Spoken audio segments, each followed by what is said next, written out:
ਚਾਰ ਬਾਬਾ ਫਰੀਦ ਸਾਹਿਬ ਜੀ ਦੇ ਪਾਵਨ ਸਲੋਕ ਆਪ ਜੀਆਂ ਨੇ ਭਾਈ ਸਾਹਿਬ ਜੀ ਪਾਸੋਂ ਸਰਵਨ ਕੀਤੇ। ਅੱਜ ਦੇ ਅੰਮ੍ਰਿਤਮਈ ਬਚਨਾਂ ਦੀ ਵਿਚਾਰ ਨਾਲ ਸਾਂਝ ਪਾਉਣ ਵਾਸਤੇ ਜੋ ਸਮਾਂ ਪ੍ਰਾਪਤ ਹੋ ਰਿਹਾ ਹੈ, ਮਨ ਬਿਰਤੀਆਂ ਨੂੰ ਇਕਾਗਰ ਕਰਦੇ ਹੋਏ ਨਿਮਾਣੇ ਜੇ ਹੋ ਕੇ ਸਤਿਗੁਰੂ ਜੀ ਦੇ ਚਰਨਾਂ ਵਿੱਚ ਜੁੜਨ ਦਾ ਯਤਨ ਕਰੀਏ। ਬਾਬਾ ਫਰੀਦ ਸਾਹਿਬ ਜੀ ਅੰਮ੍ਰਿਤਮਈ ਬਚਨਾਂ ਦੇ ਰਾਹੀਂ ਜੋ ਸਾਨੂੰ ਮਨੁੱਖੀ ਜੀਵਾਂ ਨੂੰ, ਦੁਨਿਆਵੀ ਜੀਵਾਂ ਨੂੰ ਸਮਝਾਉਣਾ ਚਾਹੁੰਦੇ ਨੇ। ਇੱਕ ਮਨ ਇੱਕ ਚਿੱਤ ਹੋ ਕੇ ਸਮਝਣ ਦਾ ਯਤਨ ਕਰੀਏ ਜੀ। ਵਾਹਿਗੁਰੂ ਸਾਹਿਬ ਜੀ। ਸ਼ਲੋਕ ਸ਼ੇਖ ਫਰੀਦ ਕੇ। ਇਕ ਓੰਕਾਰ ਸਤ ਗੁਰ ਪ੍ਰਸਾਦ।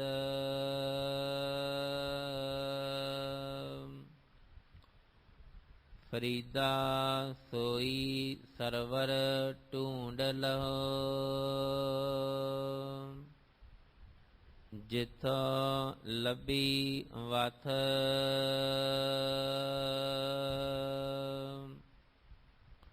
ਛਪੜ ਢੂੰਡੈ ਕਿਆ ਹੋਵੈ। ਚਿੱਕੜ ਡੁੱਬੈ ਹੱਥ।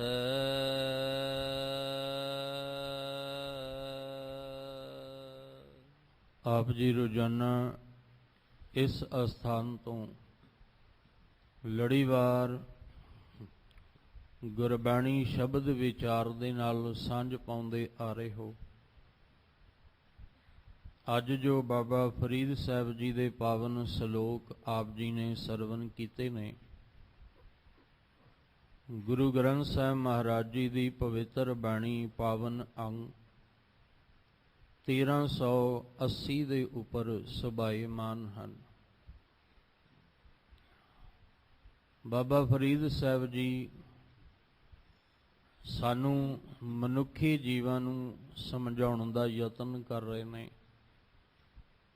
ਕਿ ਇਸ ਮਨੁੱਖਾ ਜਨਮ ਦੇ ਵਿੱਚ ਅਸੀਂ ਪਰਮੇਸ਼ਵਰ ਦੇ ਨਾਮ ਦਾ ਲਾਹਾ ਪ੍ਰਾਪਤ ਕਰਨ ਵਾਸਤੇ ਆਏ ਹਾਂ। ਤੇ ਪਰਮੇਸ਼ਵਰ ਦਾ ਨਾਮ ਇੱਕ ਕੀਮਤੀ ਰਤਨ ਹੈ, ਇੱਕ ਕੀਮਤੀ ਪਦਾਰਥ ਹੈ। ਇੱਕ ਕੀਮਤੀ ਹੀਰੇ ਮੋਤੀ ਭਾਵ ਸ਼ੁਭ ਗੁਣਾਂ ਦੇ ਨਾਲ ਭਰਿਆ ਹੋਇਆ ਪਰਮੇਸ਼ਵਰ ਦਾ ਨਾਮ ਹੈ, ਜਿਹਦੀ ਤੁਲਨਾ ਹੀਰੇ ਮੋਤੀ ਰਤਨ ਦੇ ਨਾਲ ਕੀਤੀ ਗਈ ਹੈ। ਪਰ ਅਸੀਂ ਵੇਖਦੇ ਹਾਂ ਕਿ ਕੀਮਤੀ ਹੀਰੇ ਮੋਤੀ ਜਿਹੜੇ ਨੇ ਇਹ ਹਰ ਥਾਂ ਤੋਂ ਪ੍ਰਾਪਤ ਨਹੀਂ ਹੁੰਦੇ। ਸਮੁੰਦਰ ਦੇ ਵਿੱਚ ਖਜ਼ਾਨਾ ਹੈ, ਪਰ ਉਸ ਸਮੁੰਦਰ ਦੀ ਗਹਿਰਾਈ ਵਿੱਚ ਜਾਵਾਂਗੇ ਤਾਂ ਸਾਨੂੰ ਉਹਦੇ ਵਿੱਚੋਂ ਕੁਝ ਖਜ਼ਾਨਾ ਕੀਮਤੀ ਪ੍ਰਾਪਤ ਹੋਏਗਾ। ਜੇ ਅਸੀਂ ਨਦੀਆਂ ਤੇ ਨਾਲੇ, ਜਿਨ੍ਹਾਂ ਨੂੰ ਅਸੀਂ ਗੰਦੇ ਨਾਲੇ ਕਹਿੰਦੇ ਹਾਂ, ਅਗਰ ਅਸੀਂ ਉਹਨਾਂ ਦੇ ਵਿੱਚ ਜਾਣ ਦਾ ਯਤਨ ਕਰਾਂਗੇ ਤੇ ਉੱਥੇ ਗੰਦਗੀ ਤੋਂ ਸਿਵਾ ਸਾਨੂੰ ਹੋਰ ਕੁਝ ਨਹੀਂ ਮਿਲੇਗਾ। ਹੁਣ ਫੈਸਲਾ ਜਿਹੜਾ ਹੈ ਉਹ ਅਸੀਂ ਕਰਨਾ ਹੈ, ਕਿਉਂਕਿ ਹਰ ਇੱਕ ਨੂੰ ਪਰਮੇਸ਼ਵਰ ਨੇ ਮਾਨਸਿਕ ਤਲ ਦੀ ਅਵਸਥਾ ਜਿਹੜੀ ਹੈ ਉਹ ਬਖਸ਼ੀ ਹੈ। ਹਾਂ, ਵੱਖਰੀ ਗੱਲ ਹੈ ਕਿ ਕਿਸੇ ਦਾ ਮਾਨਸਿਕ ਸੰਤੁਲਨ ਵਿਗੜਿਆ ਹੋਵੇ ਤਾਂ ਅਸੀਂ ਕਹਿ ਸਕਦੇ ਹਾਂ ਕਿ ਇਹਦੇ ਤੇ ਐਸੀ ਅਵਸਥਾ ਨਹੀਂ ਕਿ ਇਹ ਕੁਝ ਸਮਝ ਸਕੇ, ਕੁਝ ਵਿਚਾਰ ਸਕੇ, ਜਾਂ ਆਪਣੇ ਵੀ ਸਰੀਰ ਦੀ ਕਿਰਿਆ ਜਿਹੜੀ ਹੈ ਆਪ ਕਰ ਸਕੇ। ਉਹ ਇੱਕ ਵੱਖਰੀ ਗੱਲ ਹੈ। ਪਰ ਮਾਲਕ ਨੇ ਸਾਨੂੰ ਮਾਨਸਿਕ ਮੰਡਲ ਇਸੇ ਲਈ ਬਖਸ਼ਿਆ ਕਿ ਅਸੀਂ ਕੁਝ ਸੋਚ ਵਿਚਾਰ ਕਰ ਸਕੀਏ। ਔਰ ਜਿਹੜੀ ਗੱਲ ਭਗਤ ਜਨਾਂ ਨੂੰ ਸਮਝ ਆਈ, ਉਹ ਦੁਨੀਆ ਨੂੰ ਸਮਝਾਉਣ ਦਾ ਯਤਨ ਕਰ ਰਹੇ ਨੇ। ਜਿਹੜੀ ਗੱਲ ਸਮਝ ਆਈ ਉਹੀ ਸਮਝਾਉਣ ਦਾ ਯਤਨ ਕੀਤਾ। ਉਹਦਾ ਖੁਲਾਸਾ ਦੁਨੀਆ ਦੇ ਅੱਗੇ ਕੀਤਾ ਵੀ ਤੁਸੀਂ ਵੀ ਕੁਝ ਸੋਚ ਵਿਚਾਰ ਸਮਝ ਕੇ ਆਪਣੇ ਜੀਵਨ ਨੂੰ ਜਿਉਣ ਦਾ ਯਤਨ ਕਰੋ, ਜਿਹਦੇ ਨਾਲ ਤੁਹਾਡੀ ਜ਼ਿੰਦਗੀ ਵਿੱਚ ਕੁਝ ਲਾਹਾ ਪ੍ਰਾਪਤ ਹੋਵੇ। ਵਹਿਮ ਔਰ ਭਰਮ ਦੇ ਵਿੱਚ ਪੈ ਕੇ ਅਧੂਰੇ ਦੇ ਮਗਰ ਚੱਲੋਗੇ, ਅਧੂਰੇ ਦੇ ਕੋਲੋਂ ਕੁਝ ਨਹੀਂ ਮਿਲਣਾ। ਪੂਰੇ ਦੇ ਕੋਲ ਆਓਗੇ ਤਾਂ ਪੂਰੇ ਕੋਲ ਤੁਹਾਨੂੰ ਪੂਰਾ ਖਜ਼ਾਨਾ ਮਿਲੇਗਾ, ਜਿਹਦੀ ਪ੍ਰਾਪਤੀ ਤੁਸੀਂ ਕਰ ਸਕਦੇ ਹੋ।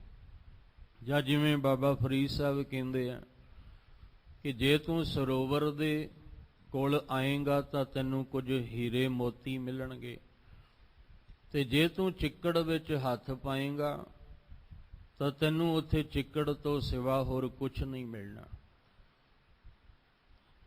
ਤੂੰ ਸਰੋਵਰ ਦੇ ਕੋਲ ਆ ਜਿੱਥੇ ਤੈਨੂੰ ਗੁਰਮਤ ਮਿਲੇ।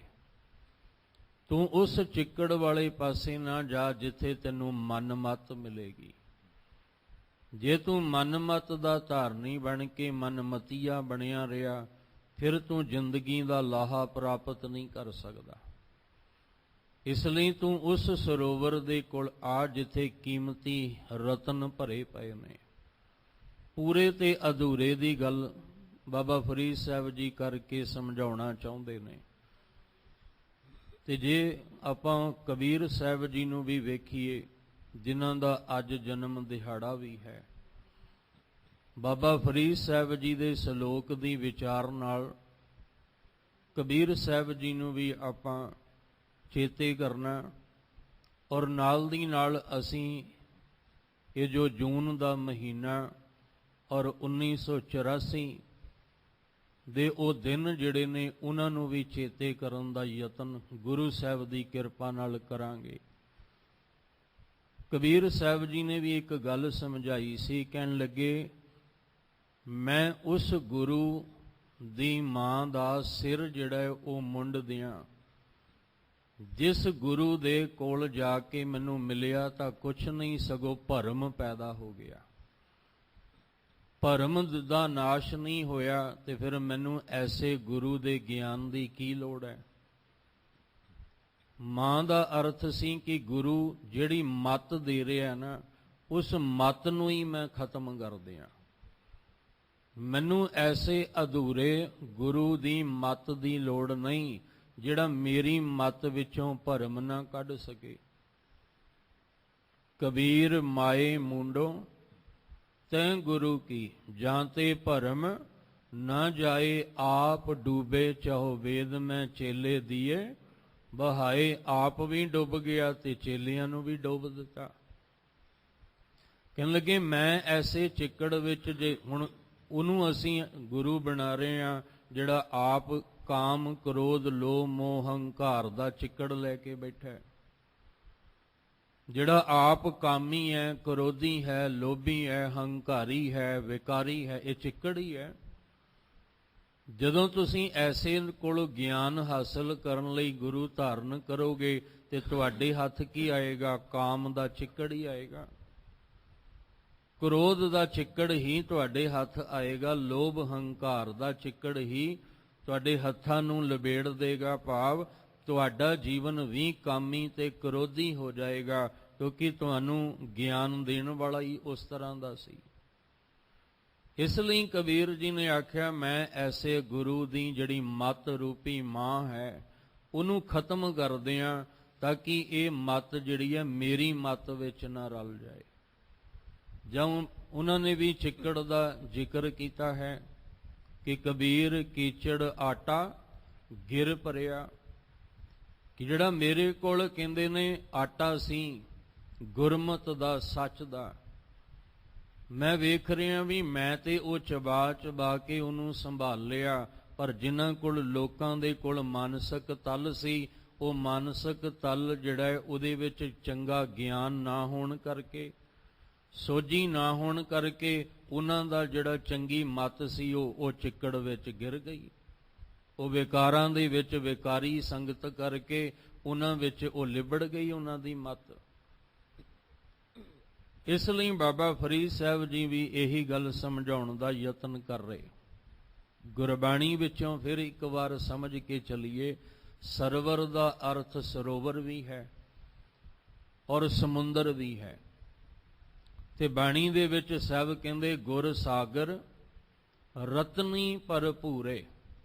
ਇਹ ਉਹ ਗੁਰੂ ਗਿਆਨ ਰੂਪੀ ਸਾਗਰ ਹੈ ਜਿਹਦੇ ਵਿੱਚ ਕੀਮਤੀ ਤੋਂ ਕੀਮਤੀ ਰਤਨ ਭਰੇ ਪਏ ਨੇ। ਤੇ ਜਦੋਂ ਗਿਆਨ ਰੂਪੀ ਸਮੁੰਦਰ ਵਿੱਚ ਤੁਸੀਂ ਆਓਗੇ ਤੇ ਤੁਹਾਡੇ ਹੱਥ ਕੀ ਲੱਗੇਗਾ? ਕੀਮਤੀ ਰਤਨ, ਕੀਮਤੀ ਹੀਰੇ ਮੋਤੀ ਜਿਹੜੇ ਨੇ ਉਹ ਤੁਹਾਡੇ ਹੱਥ ਵਿੱਚ ਆਉਣਗੇ।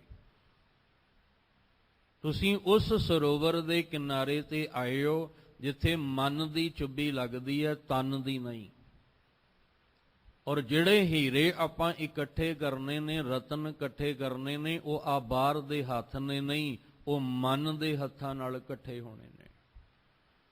ਜੇ ਬਾਹਰ ਦੇ ਹੱਥਾਂ ਨਾਲ ਇਹ ਰਤਨ ਇਕੱਠੇ ਕਰਨੇ ਹੋਣ ਫਿਰ ਤਾਂ ਅਸੀਂ ਗੁਟਕਾ ਸਾਹਿਬ ਨਿਤਨੇਮ ਦਾ ਲੈ ਕੇ ਹੱਥ ਵਿੱਚ ਪਕੜ ਕੇ ਬੈਠੇ ਰਹੀਏ, ਉਹਨੂੰ ਖੋਲਣ ਦੀ ਲੋੜ ਨਹੀਂ, ਬਾਣੀ ਨੂੰ ਪੜ੍ਹਨ ਦੀ ਜ਼ਰੂਰਤ ਨਹੀਂ।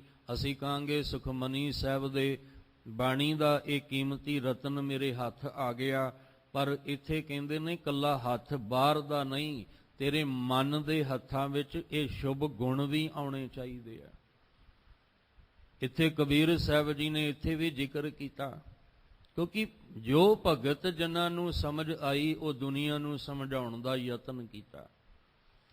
ਔਰ ਗੁਰਬਾਣੀ ਦੇ ਵਿੱਚ ਉਹਨਾਂ ਭਗਤਾਂ ਦੀ ਬਾਣੀ ਨੂੰ ਹੀ ਦਰਜ ਕੀਤਾ ਹੈ, ਕਿਉਂਕਿ ਇਹ ਗੁਰ ਸਾਗਰ ਰਤਨੀ ਭਰਪੂਰ, ਇਹ ਰਤਨਾਂ ਨਾਲ ਭਰਪੂਰ ਹੈ। ਤੇ ਜਿਹੜੇ ਜਿਹੜੇ ਭਗਤਾਂ ਕੋਲ ਰਤਨ ਸੀ ਕੀਮਤੀ ਗਿਆਨ ਦਾ, ਉਹ ਗੁਰੂ ਗ੍ਰੰਥ ਸਾਹਿਬ ਜੀ ਦੀ ਬਾਣੀ ਵਿੱਚ ਇਕੱਠੇ ਕਰ ਲਏ ਕਿ ਹੰਸ ਬਣ ਕੇ ਆਉਣਗੇ, ਗੁਰਮੁਖ ਆਉਣਗੇ ਤੇ ਇਹ ਕੀਮਤੀ ਮੋਤੀ ਜਿਹੜੇ ਨੇ ਗੁਰਬਾਣੀ ਵਿੱਚੋਂ ਦੀ ਸ਼ੁਭ ਗੁਣ ਇਕੱਠੇ ਕਰਕੇ ਲੈ ਕੇ ਜਾਣਗੇ, ਕਿਉਂਕਿ ਬਗਲਾ ਨਹੀਂ ਲੈ ਜਾ ਸਕਦਾ।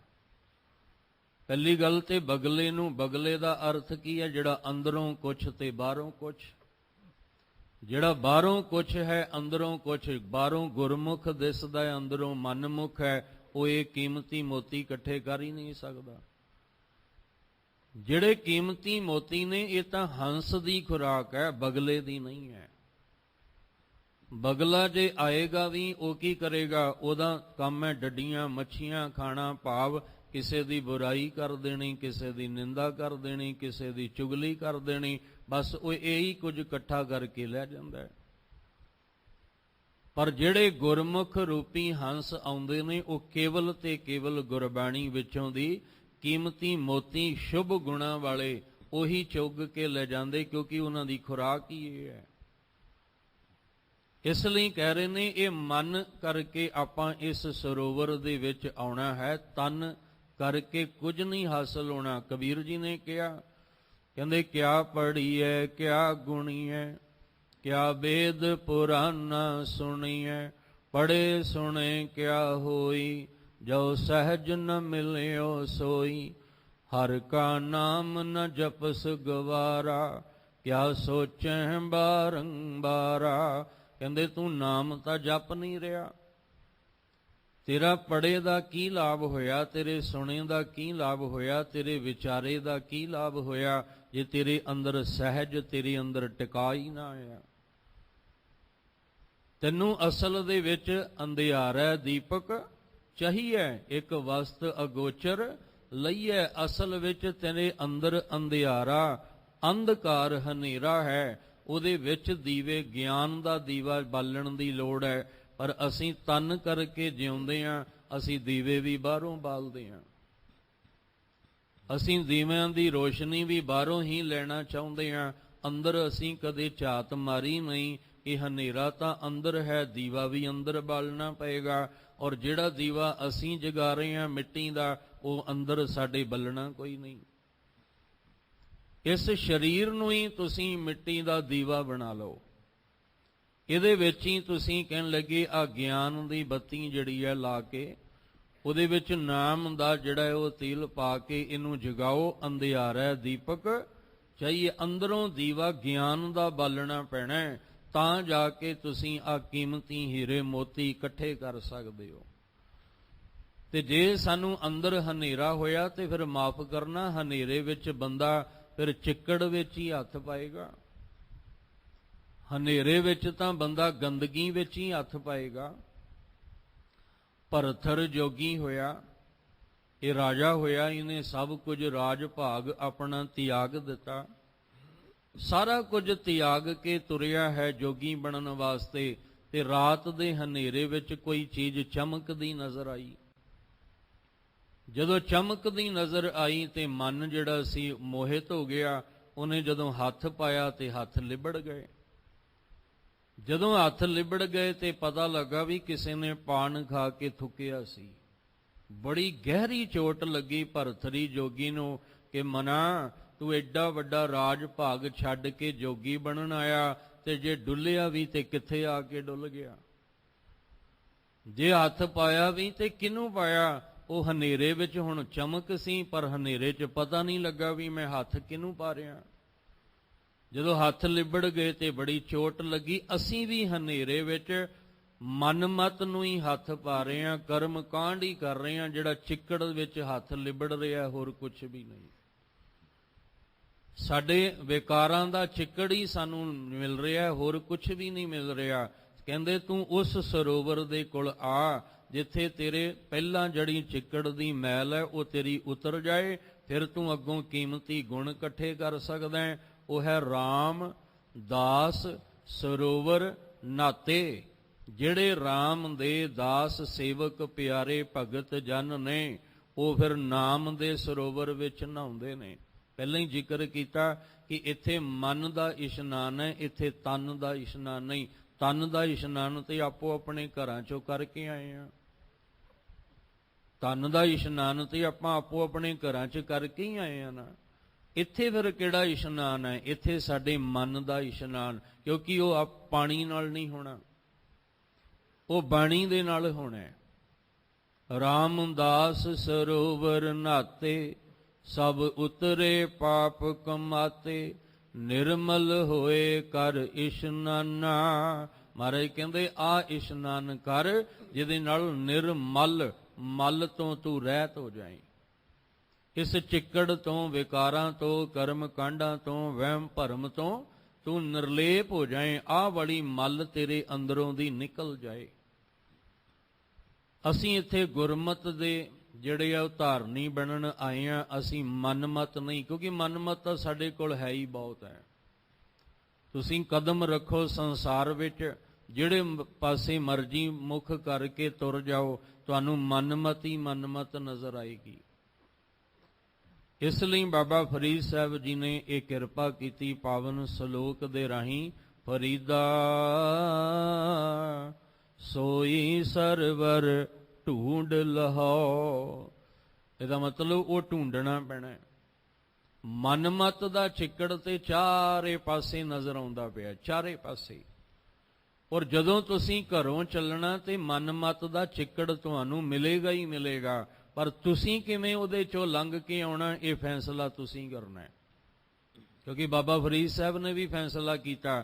ਫਰੀਦ ਸਾਹਿਬ ਕਹਿੰਦੇ ਗਲੀ ਹੈ ਚਿੱਕੜ, ਦੂਰ ਘਰ। ਕਹਿੰਦੇ ਗਲੀ 'ਚ ਚਿੱਕੜ ਹੀ ਬੜਾ ਮਨਮਤ ਦਾ। ਗਲੀ ਵਿੱਚ ਕਰਮ ਕਾਂਡਾਂ, ਵਹਿਮ ਭਰਮਾਂ ਦਾ, ਕਾਮੀ ਕਰੋਧੀ ਲੋਭੀ ਹੰਕਾਰੀਆਂ ਦਾ ਚਿੱਕੜ ਹੀ ਬੜਾ ਹੈ।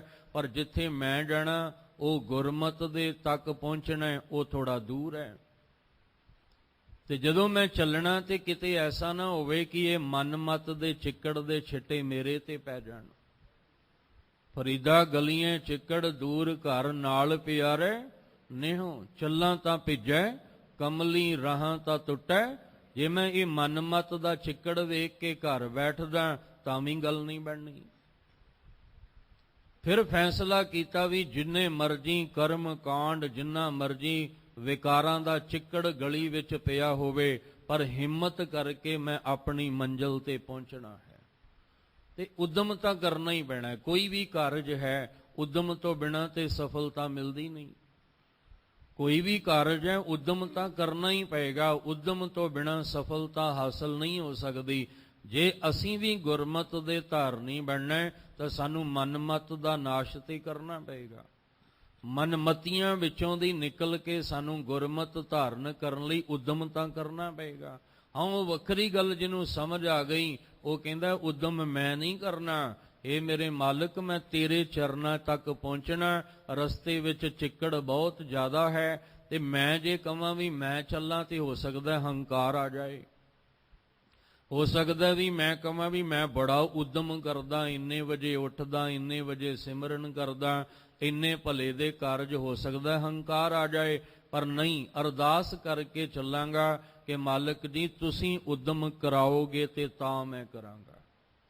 ਜੇ ਤੁਸੀਂ ਉਦਮ ਮੇਰੇ ਤੋਂ ਕਰਵਾਓ ਤੇ ਜਦੋਂ ਮੈਂ ਮੰਜ਼ਿਲ ਤੇ ਪਹੁੰਚਾਂਗਾ ਫਿਰ ਮੈਂ ਇਹ ਨਹੀਂ ਕਹਿ ਸਕਦਾ ਵੀ ਮੈਂ ਉਦਮ ਕਰਕੇ ਆਇਆ। ਉੱਥੇ ਮੈਂ ਕਹਿ ਸਕਦਾ ਕਿ ਮੇਰੇ ਮਾਲਕ ਨੇ ਮੇਰੇ ਤੋਂ ਉਦਮ ਕਰਵਾਇਆ, ਮੇਰੇ ਮਾਲਕ ਨੇ ਮੈਨੂੰ ਬਲ ਬਖਸ਼ਿਆ, ਤਾਂ ਮੈਂ ਇਹ ਉਦਮ ਕਰਕੇ ਸਫਲ ਹੋ ਸਕਿਆ। ਤੇ ਜੇ ਮੈਂ ਕਹਿ ਕੇ ਚੱਲਦਾ ਫਿਰ ਹੰਕਾਰ ਫਿਰ ਖੜਾ ਹੋ ਜਾਣਾ ਸੀ। ਤੇ ਹੰਕਾਰ ਕੀ ਹੈ? ਹੰਕਾਰ ਫਿਰ ਰੁਕਾਵਟ ਪੈਦਾ ਹੋ ਜਾਣੀ ਸੀ।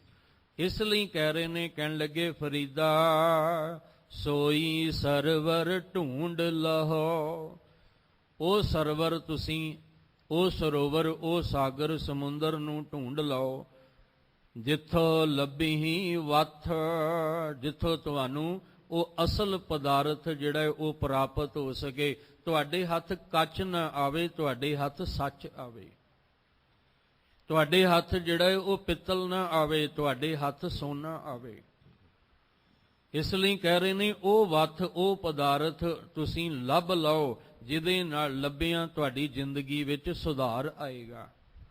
ਜਿਹੜਾ ਤੁਸੀਂ ਨਾਲ ਔੜਕ ਤੱਕ ਨਾਲ ਤੁਸੀਂ ਲਿਜਾ ਸਕਦੇ ਹੋ, ਉਹ ਸੌਦਾ ਨਾਮ ਕੀ ਹੈ? ਨਾਮ ਪਦਾਰਥ ਹੈ। ਨਾਮ ਕੀ ਹੈ? ਨਾਮ ਇੱਕ ਕੀਮਤੀ ਰਤਨ ਹੈ, ਉਹਦੇ ਵਿੱਚ ਭਰੇ ਹੋਏ ਕੀਮਤੀ ਹੀਰੇ ਨੇ ਸ਼ੁਭ ਗੁਣਾਂ ਦੇ। ਤੇ ਨਾਮ ਦੀ ਮੰਗੀ ਕੀਤੀ ਹੈ ਨਾ, ਤੇਰਾ ਕੀਆ ਮੀਠਾ ਲਾਗੈ ਹਰ ਨਾਮ ਪਦਾਰਥ ਨਾਨਕ। ਇਹਦਾ ਮਤਲਬ ਨਾਮ ਪਦਾਰਥ ਵੀ ਹੈ। ਇੱਥੇ ਕਹਿੰਦੇ ਤੂੰ ਉਹ ਪਦਾਰਥ ਨੂੰ ਹਾਸਲ ਕਰਨ ਵਾਸਤੇ ਉਸ ਗੁਰਮਤ ਦੇ ਸਰੋਵਰ ਨੂੰ ਢੂੰਡਣਾ ਕਰ, ਤਾਂ ਜਾ ਕੇ ਕਹਿੰਦੇ ਤੈਨੂੰ ਕੁਝ ਮਿਲੇਗਾ। ਨਹੀਂ ਤਾਂ ਫਿਰ ਕੀ ਹੋਏਗਾ? ਛੱਪੜ ਢੂੰਡੈ ਕਿਆ ਹੋਵੈ। ਜੇ ਤੂੰ ਛੱਪੜ ਨੂੰ ਢੂੰਡ ਲਿਆ, ਛੱਪੜ ਦੇ ਵਿੱਚ ਕੋਲ ਆਇਆ ਤੇ ਉੱਥੇ ਤੈਨੂੰ ਚਿੱਕੜ ਤੋਂ ਸਿਵਾ ਹੋਰ ਕੁਝ ਨਹੀਂ ਮਿਲਣਾ। ਉੱਥੇ ਤੇਰੇ ਕੋਲ ਗੰਦਗੀ ਤੋਂ ਸਿਵਾ ਹੋਰ ਤੈਨੂੰ ਕੁਝ ਨਹੀਂ ਮਿਲਣਾ।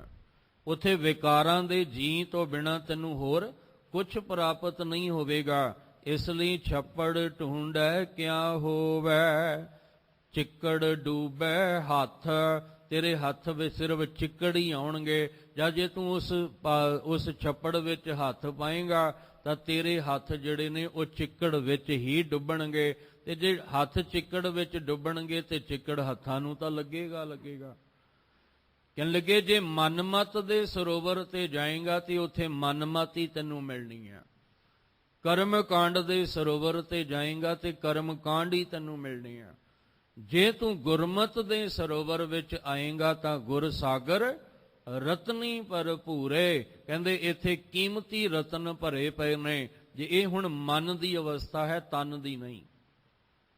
ਜੇ ਤੂੰ ਮਨ ਕਰਕੇ ਮਨਮਤੀਆਂ ਕੋਲ ਜਾਏਗਾ ਤੇ ਤੇਰੇ ਮਨਮਤ ਦਾ ਚਿੱਕੜ ਲੱਗ ਜਾਏਗਾ, ਮਨ ਡੁੱਬ ਜਾਏਗਾ ਤੇਰਾ ਚਿੱਕੜ ਵਿੱਚ।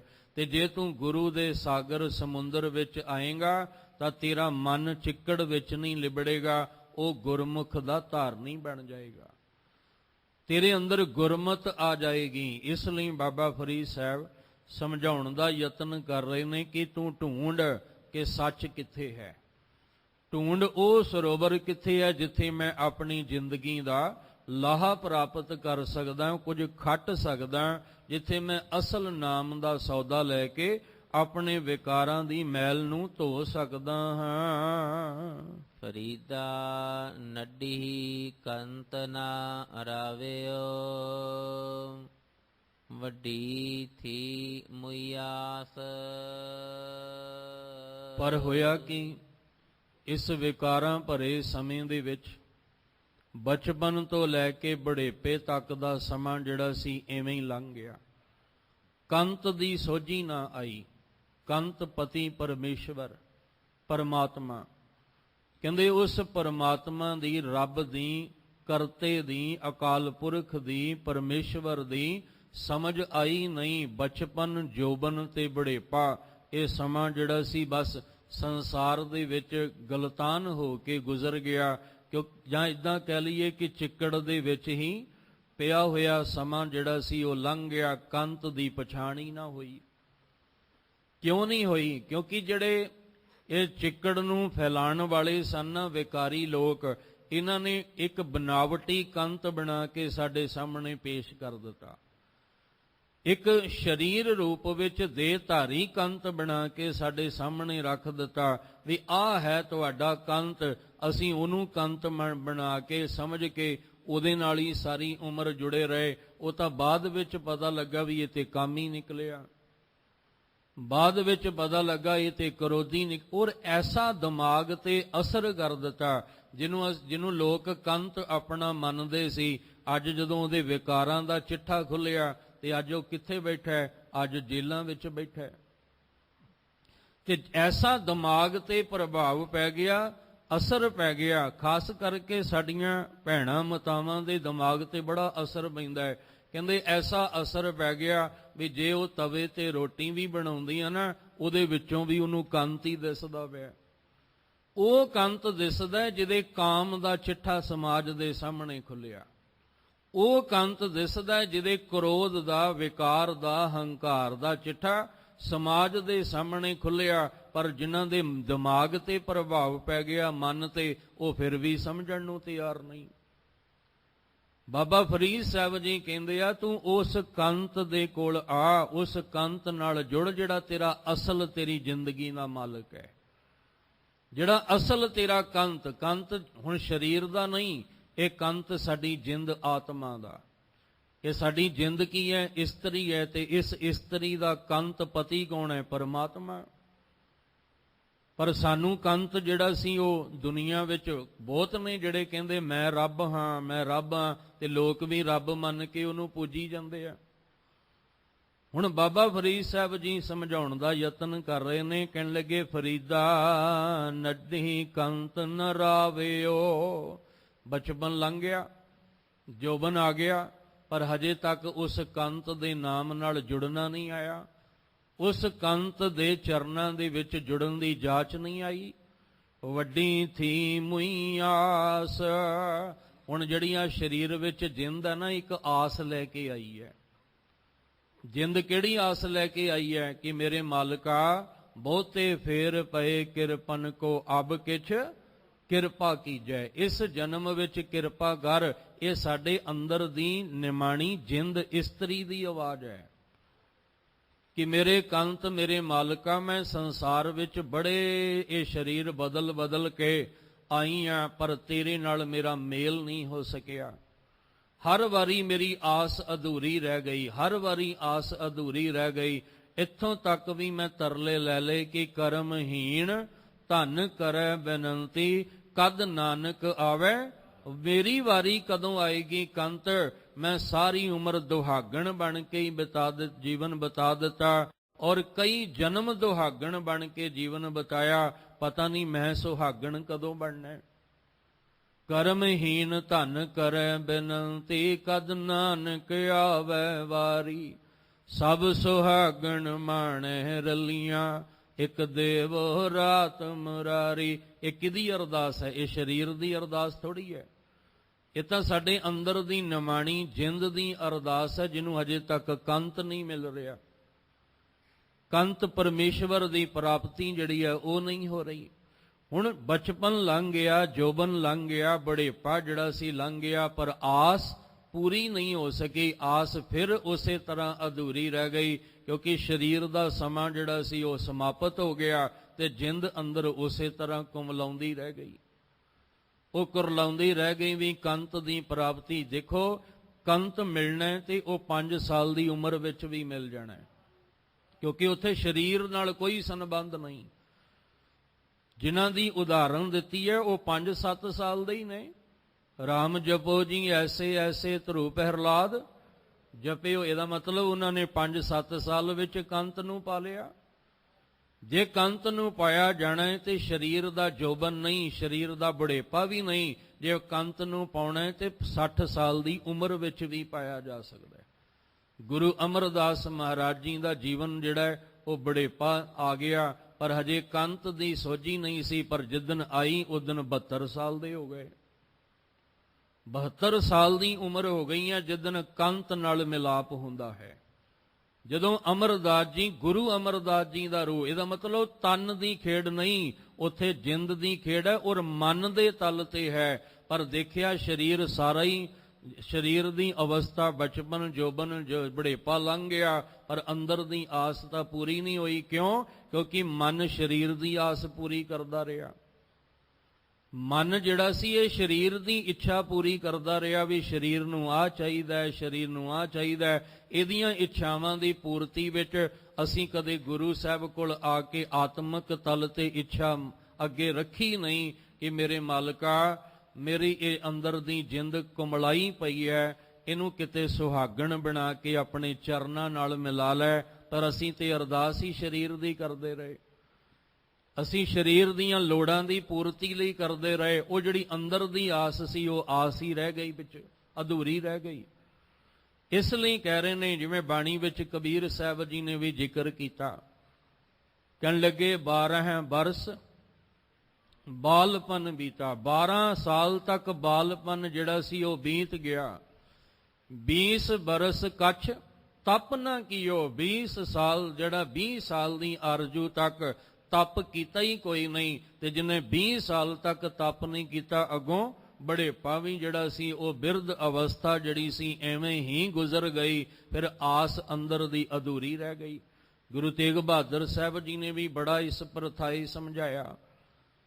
ਸਾਹਿਬ ਜੀ ਕਹਿੰਦੇ ਆ, ਤਰ ਨਾਪੋ ਇਉਂ ਹੀ ਗਿਓ, ਲਿਓ ਜਰਾ ਤਨ ਜੀਤ। ਤੈਨੇ ਬੁਢੇਪੇ ਨੇ ਤੇਰੇ ਸਰੀਰ ਨੂੰ ਗਰਸ ਲਿਆ, ਜੋਬਨ ਤੇਰਾ ਐਵੇਂ ਹੀ ਚਲਾ ਗਿਆ। ਤੇ ਧਿਆਨ ਰੱਖਿਓ, ਆਮ ਤੌਰ ਤੇ ਜਿਹੜਾ ਬਾਹਰ ਦਾ ਵੀ ਆਪਾਂ ਵਿਆਹ ਸ਼ਾਦੀਆਂ ਕਰਦੇ ਆ, ਉਹ ਆਪਣੇ ਜਵਾਨ ਧੀਆਂ ਪੁੱਤਰਾਂ ਦੇ ਵਿਆਹ ਕਰਦੇ ਆ। ਇੱਕ ਉਮਰ ਹੈ, ਇੱਕ ਉਮਰ ਦੀ ਲਿਮਟ ਹੈ ਜਿਹਦੇ ਵਿੱਚ ਅਸੀਂ ਕਹਿੰਦੇ ਆ ਵੀ ਧੀਆਂ ਪੁੱਤਰਾਂ ਦੇ ਵਿਆਹ ਇਸ ਉਮਰ ਵਿੱਚ ਕਰ ਦੇਣੇ ਚਾਹੀਦੇ ਆ। ਪਰ ਹੋਇਆ ਕਿ ਸਾਰੀ ਉਮਰ ਲੰਘ ਗਈ, ਬੁਢੇਪਾ ਆ ਗਿਆ, ਸਿਖਰ ਤੇ ਬੁਢੇਪਾ ਆ ਗਿਆ। ਕੋਈ 60-70 ਸਾਲ ਦਾ ਕਵੇ ਵੀ ਹੁਣ ਮੈਂ ਜਾ ਕੇ ਵਿਆਹ ਕਰਨਾ, ਤੇ ਲੋਕ ਕਹਿਣਗੇ ਲਿਖੋ ਦੇਖੋ ਜੀ ਬੁਢੇਪੇ ਵਿੱਚ ਵੀ ਟਿਕਾ ਨਹੀਂ ਆਉਂਦਾ। ਆਮ ਲੋਕ ਕਹਿੰਦੇ ਨੇ ਨਾ। ਇਹਦਾ ਮਤਲਬ ਜੋਬਨ ਸਾਡਾ ਜਿਹੜਾ ਸਾਨੂੰ ਮਿਲਿਆ ਸੀ ਉਹਦੇ ਵਿੱਚ ਅਸੀਂ ਸਤ ਸੰਗਤ ਕਰਕੇ ਆ ਗੁਰੂ ਦੇ ਗਿਆਨ ਦੇ ਰਾਹੀਂ ਅਸੀਂ ਉਸ ਕੰਤ ਨੂੰ ਮਿਲਣਾ ਸੀ। ਪਰ ਹੋਇਆ ਕਿ ਜੋਬਨ ਤਾਂ ਵਿਕਾਰਾਂ ਵਿੱਚ ਹੀ ਲੰਘ ਗਿਆ, ਫੈਸ਼ਨ ਵਿੱਚ ਹੀ ਲੰਘ ਗਿਆ, ਦੁਨੀਆ ਦੇ ਰੰਗਾਂ ਵਿੱਚ ਰੰਗਿਆ ਹੀ ਲੰਘ ਗਿਆ। ਹੁਣ ਜਦੋਂ ਸਿਖਰ ਤੇ ਬੁਢੇਪਾ ਆਇਆ, ਕਹਿੰਦੇ ਨੇ ਹੁਣ ਉਧਰੋਂ ਕੰਤ ਨੂੰ ਮਿਲਣ ਦੀ ਆਸ ਜਾਗੀ, ਉਧਰੋਂ ਸਵਾਸ ਪੂਰੇ ਹੋ ਗਏ, ਉਧਰੋਂ ਜ਼ਿੰਦਗੀ ਦਾ ਸਮਾਂ ਪੂਰਾ ਹੋ ਗਿਆ, ਫਿਰ ਜਿੰਦ ਤਾਂ ਫਿਰ ਰਹਿ ਗਈ ਅਧੂਰੀ। ਇਸ ਲਈ ਬਾਬਾ ਫਰੀਦ ਸਾਹਿਬ ਜੀ ਸਮਝਾਉਂਦੇ ਨੇ, ਕਹਿੰਦੇ ਫਰੀਦਾ ਨੱਢੀ ਕੰਤ ਨ ਰਾਵਿਓ, ਵੱਡੀ ਥੀ ਮੁਈ ਆਸ। ਵੱਡੀ ਦਾ ਅਰਥ ਹੈ ਬੁਢੇਪਾ।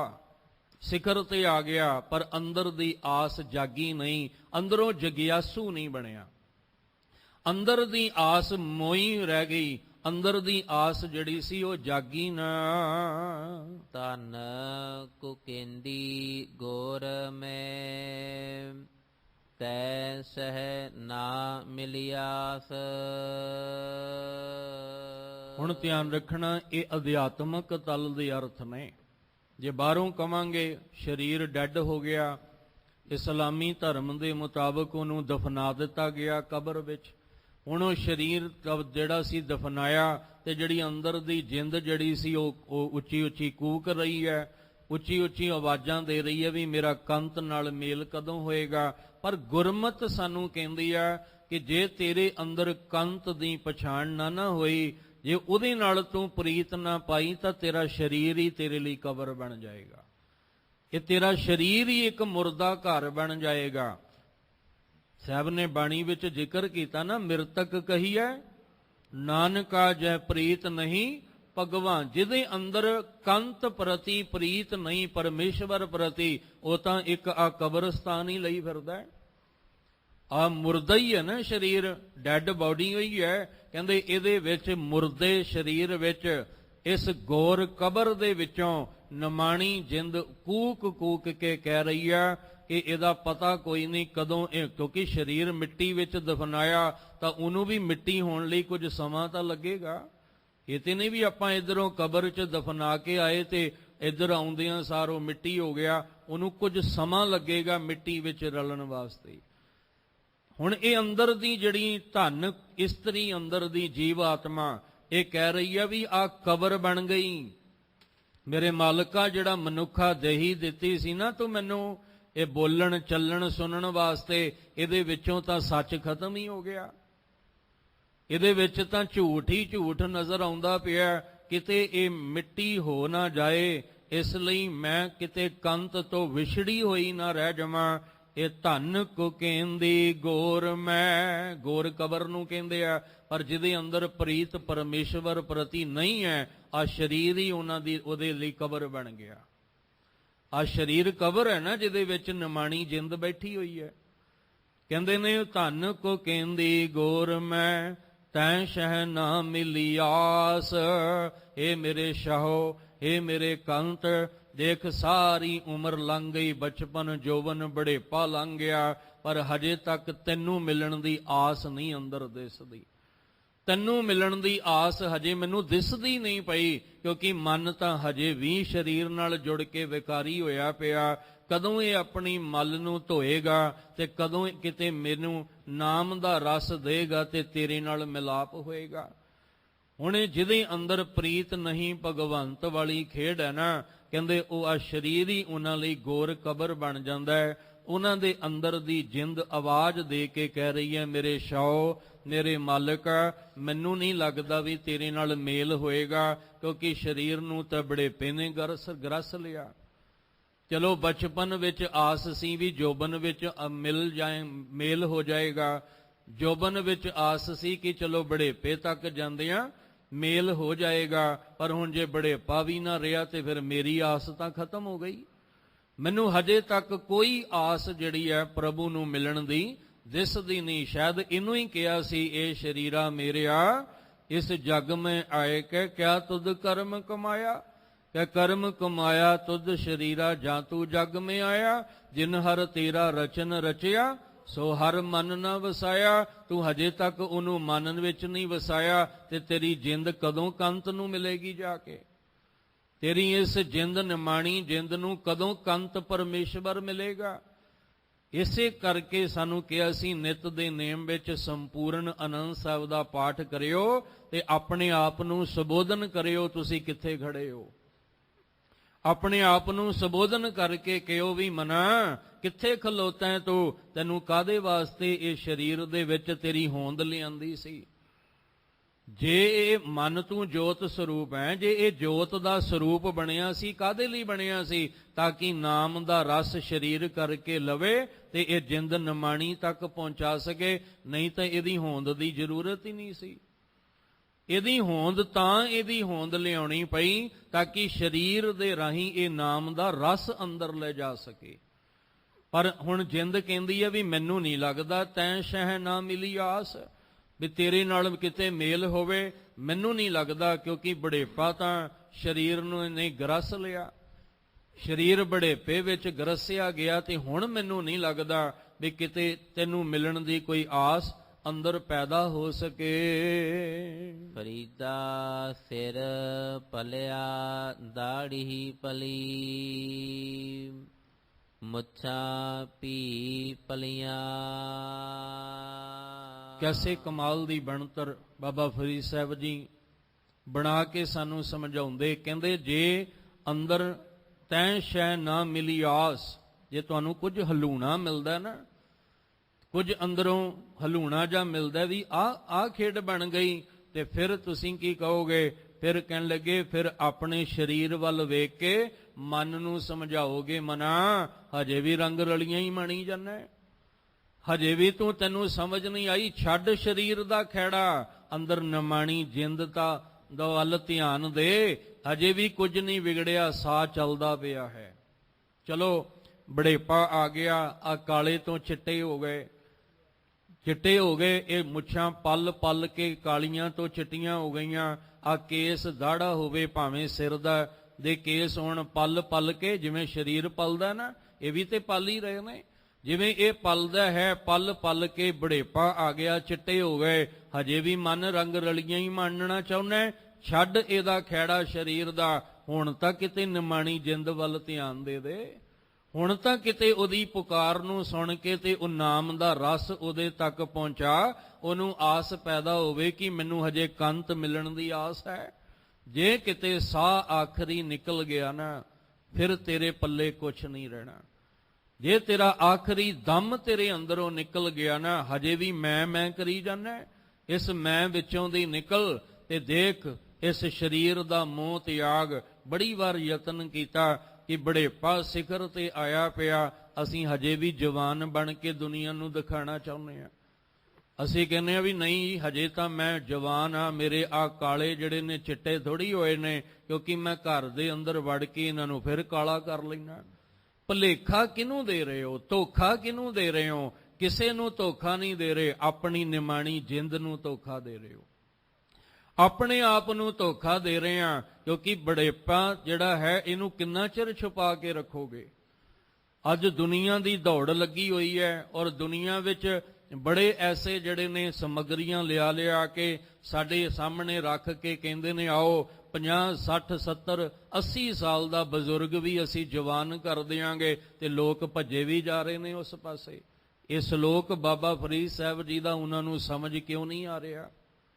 ਸਾਰੀ ਉਮਰ ਦੁਨੀਆ ਦੇ ਰੰਗ ਮਾਣਦਿਆਂ ਗੁਜ਼ਰ ਗਏ, ਹੁਣ 2 ਪਲ ਜ਼ਿੰਦਗੀ ਦੇ ਰਹਿ ਗਏ, ਉਹ ਤਾਂ ਨਾਮ ਦੀ ਕਮਾਈ ਕਰ ਲਓ। ਹੁਣ ਤਾਂ ਨਾਮ ਦਾ ਰਸ ਲੈ ਲਓ। ਸਾਰੀ ਉਮਰ ਦੁਨੀਆ ਦਾ ਰਸ ਹੀ ਮਾਣਿਆ, ਸਾਰੀ ਉਮਰ ਦੁਨੀਆ ਦੇ ਰਾਸੀ ਭੋਗੇ ਨੇ, ਬਿਮਾਰੀਆਂ ਹੀ ਪੱਲੇ ਲਾਈਆਂ ਨੇ, ਹੋਰ ਕੀ ਕੀਤਾ ਹੈ? ਹੁਣ 2 ਪਲ ਬੈਠ ਕੇ ਨਾਮ ਦਾ ਰਸ ਲੈ ਲਓ। ਇਸ ਲਈ ਕਹਿੰਦੇ ਨੇ ਫਰੀਦਾ ਸਿਰ ਪੱਲਿਆ। ਕਦੋਂ ਕਿਹਾ? ਜਦੋਂ ਨਿਮਾਣੀ ਜਿੰਦ ਕਹਿੰਦੀ ਹੈ ਤੈਂ ਸ਼ਾ ਨਾ ਮਿਲੀ ਆਸ, ਮੈਨੂੰ ਨਹੀਂ ਲੱਗਦਾ ਵੀ ਸ਼ਾਓ ਮੇਰੇ ਮਾਲਕ ਮੇਰੇ ਪਤੀ, ਮੈਨੂੰ ਨਹੀਂ ਲੱਗਦਾ ਵੀ ਤੇਰੇ ਨਾਲ ਮੇਲ ਹੋਏਗਾ। ਕਿਉਂ? ਕਿਉਂਕਿ ਮੈਂ ਤੇ ਵੇਖ ਰਹੀ ਹਾਂ ਇਹ ਸਾਰਾ ਜਿਹੜਾ ਸਮਾਂ ਸੀ ਜ਼ਿੰਦਗੀ ਦਾ ਉਹ ਤੇ ਬਤੀਤ ਹੋ ਗਿਆ। ਕਹਿੰਦੇ ਹਜੇ ਵੀ ਟਾਈਮ ਹੈ, ਹਜੇ ਵੀ ਸਮਾਂ ਹੈ, ਆਪਣੇ ਜੀਵਨ ਵਿੱਚ ਝਾਤੀ। ਹੁਣ ਪਕੜਨਾ ਕਿਹਨੂੰ ਹੈ? ਮਨ ਨੂੰ। ਮਨ ਨੂੰ ਪਕੜ ਕੇ ਸਰੀਰ ਦੀ ਗੱਲ ਸਮਝਾਉਂਦੇ ਆ, ਜੋੜਨਾ ਜਿੰਦ ਨਾਲ ਹੈ। ਕਹਿੰਦੇ ਸਿਰ ਪੱਲਿਆ, ਦਾੜੀ ਪੱਲੀ, ਮੁੱਛਾਂ ਵੀ ਪੱਲੀਆਂ। ਪਲ ਪਲ ਕੇ ਕੀ ਹੋਇਆ? ਇਹ ਜਿਹੜਾ ਕਾਲੇ ਸੀ ਇਹ ਚਿੱਟੇ ਹੋ ਗਏ। ਸਰੀਰ ਪੱਲਿਆ, ਪਲ ਪਲ ਕੇ ਕੀ ਹੋਇਆ? ਬਚਪਨ ਤੋਂ ਜੋਬਨ ਤੋਂ ਬੁਢੇਪਾ ਆ ਗਿਆ। ਇਹ ਹੱਡੀਆਂ, ਸਰੀਰ, ਮਾਸ, ਚਮੜੀ ਸਭ ਕੁਝ ਕਮਜ਼ੋਰ ਹੋ ਗਿਆ। ਕੰਨ ਸੁਣਨ ਦੀ ਸ਼ਕਤੀ, ਅੱਖਾਂ ਦੀ ਦੇਖਣ ਦੀ ਸ਼ਕਤੀ, ਬੋਲਣ ਦੀ ਸ਼ਕਤੀ ਕਮਜ਼ੋਰ, ਹੱਥ ਪੈਰ ਕੰਬਣ ਲੱਗ ਪਏ। ਕਹਿੰਦੇ ਦੇਖ ਇਹ ਸਭ ਕੁਝ ਪਲ ਗਿਆ, ਸਭ ਕੁਝ ਪਲ ਗਿਆ। ਅੱਗੇ ਬਾਬਾ ਫਰੀਦ ਸਾਹਿਬ ਸਮਝਾਉਂਦੇ ਹਨ, ਅਡੇ ਮਨ ਗਹਿਲੇ ਬਾਵਲੇ, ਮਨ ਹੈ ਕਿਆ ਰਲੀਆਂ। ਕਹਿੰਦੇ ਰੇ ਮਨ, ਆਪਣੇ ਆਪਣੇ ਮਨ ਨੂੰ ਆਵਾਜ਼ ਦਈਏ ਆਪਾਂ, ਜਿਨ੍ਹਾਂ ਦਾ ਸਿਰ ਮੁੱਛਾਂ ਦਾੜੀਆਂ ਪਲ ਗਈਆਂ, ਹਜੇ ਵੀ ਉਹਨੂੰ ਰੰਗਣਾ ਚਾਹੁੰਦੇ ਨੇ, ਹਜੇ ਵੀ ਉਹਨੂੰ ਜਵਾਨ ਜਿਹੜਾ ਹੈ ਉਹ ਬਣ ਕੇ ਦੁਨੀਆ ਨੂੰ ਦਿਖਾਣਾ ਚਾਹੁੰਦੇ ਨੇ। ਗੁਰੂ ਨਾਲ ਜੁੜਨਾ ਨਹੀਂ ਚਾਹੁੰਦੇ, ਗੁਰੂ ਸਾਗਰ ਵਿੱਚ ਆ ਕੇ ਮੋਤੀ ਚ ਇਕੱਠੇ ਨਹੀਂ ਕਰਨਾ ਚਾਹੁੰਦੇ, ਸੰਗਤ ਸੁਹਾਗਣ ਬਣਨ ਲਈ ਸੰਗਤ ਨਹੀਂ ਕਰਨਾ ਚਾਹੁੰਦੇ। ਅੱਜ ਦਾ ਮਾਹੌਲ ਐਸਾ ਹੈ ਕਿ ਸਮਾਜ ਵਿੱਚ ਤੁਸੀਂ ਵੀ ਰਹਿੰਦੇ ਹੋ, ਪਤਾ ਲੱਗਦਾ ਵੀ ਇੱਕ ਬਜ਼ੁਰਗ ਜਿਹੜਾ ਹੈ, ਭਾਵੇਂ ਉਹ ਇਸਤਰੀ ਦੇ ਰੂਪ ਵਿੱਚ ਹੈ, ਭਾਵੇਂ ਉਹ ਕਹਿ ਲਓ ਕਿ ਪੁਰਸ਼ ਦੇ ਰੂਪ ਵਿੱਚ ਹੈ, ਜਦੋਂ ਸਮਾਜ ਵਿੱਚ ਵੇਖਦੇ ਆ ਨਾ ਤੇ ਕਹਿਣ ਲੱਗੇ ਜਿਹੜੇ ਧੀਆਂ ਪੁੱਤਰ ਹੁੰਦੇ ਨੇ ਉਹ ਹਜੇ ਸਾਨੂੰ ਵੱਡੀ ਉਮਰ ਦੇ ਲੱਗਦੇ ਆ, ਤੇ ਜਿਹੜੇ ਵੱਡੀ ਉਮਰਾਂ ਦੇ ਹੁੰਦੇ ਨੇ ਉਹ ਸਾਨੂੰ ਜਵਾਨ ਲੱਗਦੇ ਨੇ। ਅਸੀਂ ਕਹਿੰਦੇ ਦੇਖੋ ਮਾਂ ਨਾਲ ਧੀ ਤੁਰੀ ਜਾਂਦੀ ਹੈ, ਵੀ ਧੀ ਨਾਲੋਂ ਤੇ ਮਾਂ ਜਵਾਨ ਲੱਗਦੀ ਹੈ। ਮਾਫ ਕਰਨਾ, ਪੁੱਤਰ ਤੇ ਪਿਤਾ ਦੋਵੇਂ ਤੁਰੇ ਜਾਣ ਤੇ ਬੰਦਾ ਕਹਿੰਦਾ ਦੇਖੋ ਪੁੱਤਰ ਨਾਲੋਂ ਤੇ ਪਿਤਾ ਜਵਾਨ ਲੱਗਦਾ ਹੈ, ਕਿਉਂਕਿ ਉਹਨੇ ਹਰਕਤਾਂ ਹੀ ਐਸੀਆਂ ਕਰ ਲਈਆਂ। ਫਿਰ ਮਾਫੀ ਮੰਗ ਲਾਂ, ਇਹ ਸ਼ਬਦਾਵਲੀ ਵਰਤ ਰਿਹਾ ਕਿਉਂਕਿ ਅਸੀਂ ਆਪਣਾ ਹੁਲੀਆ ਹੀ ਇਦਾਂ ਦਾ ਬਣਾ ਲਿਆ, ਅਸੀਂ ਰੰਗ ਢੰਗ ਹੀ ਇਦਾਂ ਦਾ ਬਣਾ ਲਿਆ ਕਿ ਲੋਕ ਕਹਿੰਦੇ ਨੇ ਕਿ ਦੇਖੋ ਧੀ ਨਾਲੋਂ ਤਾਂ ਮਾਂ ਜਵਾਨ ਲੱਗਦੀ ਹੈ, ਪੁੱਤ ਨਾਲੋਂ ਤੇ ਪਿਤਾ ਜਵਾਨ ਲੱਗਦਾ ਹੈ। ਕਿਉਂ? ਕਿਉਂਕਿ ਹਜੇ ਵੀ ਰੰਗ ਰਲੀਆਂ ਵਿੱਚ ਕਹਿਣਾ ਪਏਗਾ ਨਾ, ਇਹ ਬਾਬਾ ਫਰੀਦ ਸਾਹਿਬ ਕਹਿ ਰਹੇ ਨੇ, ਕਹਿੰਦੇ ਸਾਰਾ ਕੁਝ ਪਲ ਗਿਆ, ਮੁੱਛਾਂ ਦਾੜੀਆਂ ਸਿਰ ਦੇ ਵਾਲ ਪਲ ਗਏ, ਬੁਢੇਪਾ ਤੇਰੇ ਸਿਖਰ ਤੇ ਆ ਗਿਆ, ਰੇ ਮਨ ਗਹਿਲੇ ਬਾਵਲੇ। ਕਹਿੰਦੇ ਉਹ ਬੇਫਿਕਰ ਹੋਏ ਹੋਏ, ਅਣਜਾਣ ਅਸਲੀਅਤ ਤੋਂ ਅਣਜਾਣ ਬਾਵਲੇ, ਝੱਲੇ ਕਮਲੇ ਮੂਰਖ। ਕਹਿੰਦੇ ਮਾਣੇ ਕਿਆ ਰਲੀਆਂ, ਕੀ ਰੰਗ ਰਲੀਆਂ ਮਾਣੀ ਜਾਨਾ ਪਿਆ, ਤੂੰ ਭਾਵੇਂ ਅਖੀਰਲੇ ਦਮ ਤੱਕ ਰੰਗ ਰਲੀਆਂ ਮਾਣਦਾ ਰਹਿ, ਪਰ ਇੱਕ ਗੱਲ ਧਿਆਨ ਵਿੱਚ ਰੱਖੀ, ਜੇ ਤੂੰ ਸਾਰੀ ਉਮਰ ਚਿੱਕੜ ਵਿੱਚ ਹੀ ਹੱਥ ਪਾ ਕੇ ਬੈਠਾ ਰਿਹਾ, ਤੇਰੇ ਪੱਲੇ ਕੁਛ ਨਹੀਂ ਮਿਲਣਾ। ਇੱਥੇ ਤਾਂ ਜਿਹੜੇ ਸੁਹਾਗਣ ਬਣਨਾ ਤਨ ਕਰਕੇ ਨਹੀਂ, ਮਨ ਕਰਕੇ ਆਤਮਿਕ ਤਲ ਤੇ ਬਣਨਾ। ਇਹ ਨਾ ਹੋਵੇ ਕਿ ਦੁਹਾਗਣ ਬਣ ਕੇ ਤੂੰ ਚਿੱਕੜ ਵਿੱਚ ਹੀ ਹੱਥ ਪਾਉਂਦਾ ਰਵੇਂ, ਫਿਰ ਨਹੀਂ ਤਾਂ ਗੁਰਮੁਖ ਲਾਹਾ ਲੈ ਗਏ, ਮਨਮੁਖ ਚੱਲੇ ਮੂਲ ਗਵਾਏ ਜਿਉ। ਇਹ ਬਾਬਾ ਫਰੀਦ ਸਾਹਿਬ ਜੀ ਨੇ ਸਮਝਾਉਣ ਦਾ ਯਤਨ ਸਾਨੂੰ ਤੁਹਾਨੂੰ ਸਾਰੀ ਦੁਨੀਆ ਨੂੰ, ਇੱਥੇ ਕਿਸੇ ਦਾ ਨਾਂ ਨਹੀਂ ਲਿਆ, ਕਿਸੇ ਜਾਤ ਬਰਾਦਰੀ ਦਾ, ਕਿਸੇ ਮੁਲਕ ਵਾਲੇ ਦਾ ਨਾਮ ਨਹੀਂ ਲਿਆ, ਸਾਂਝੇ ਤੌਰ ਤੇ ਹਰ ਇੱਕ ਨੂੰ ਸਮਝਾਉਣ ਦਾ ਯਤਨ ਕੀਤਾ ਕਿ ਦੁਨੀਆ ਦੇ ਵਿੱਚ ਇਹ ਸਮਾਂ ਪਲ ਪਲ ਕਰਕੇ ਬਤੀਤ ਹੋ ਰਿਹਾ ਹੈ। ਚੇਤਨਾ ਹੈ ਤੋ ਚੇਤ ਲੈ ਨਿਸ ਦਿਨ ਮੈਂ ਪ੍ਰਾਨੀ, ਛਿਨ ਛਿਨ ਆਉਦ ਵਿਹਾਤ ਹੈ ਫੂਟੇ, ਘਟ ਜਿਉ ਪਾਣੀ, ਕਿਤੇ ਘੜਾ ਨਾ ਫੁੱਟ ਜਾਏ ਤੇਰਾ। ਇਸ ਲਈ ਕਬੀਰ ਸਾਹਿਬ ਜੀ, ਜਿਨ੍ਹਾਂ ਦਾ ਅੱਜ ਜਨਮ ਦਿਹਾੜਾ ਸਿੱਖ ਸੰਗਤਾਂ ਭਾਵਨਾ ਨਾਲ ਰਲ ਕੇ ਮਨਾ ਰਹੀਆਂ ਨੇ, ਕਾਂਸ਼ੀ ਦੇ ਵਿੱਚ ਜਿਨ੍ਹਾਂ ਦਾ ਜਨਮ ਹੁੰਦਾ ਹੈ, ਔਰ ਉਹ ਕਹਿੰਦੇ ਨੇ ਕਿ ਜਿਸ ਜੁਲਾਹੇ ਦੇ ਘਰ ਦੇ ਵਿੱਚ ਮੇਰਾ ਜਨਮ ਹੁੰਦਾ ਹੈ, ਪਾਲਣ ਪੋਸ਼ਣ ਹੁੰਦਾ ਹੈ, ਲੋਕ ਉਹਨਾਂ ਨੂੰ ਨੀਵਾਂ ਕਰਕੇ ਮੰਨਦੇ ਨੇ, ਨੀਵੀਂ ਜਾਤ ਕਰਕੇ ਮੰਨਦੇ ਨੇ।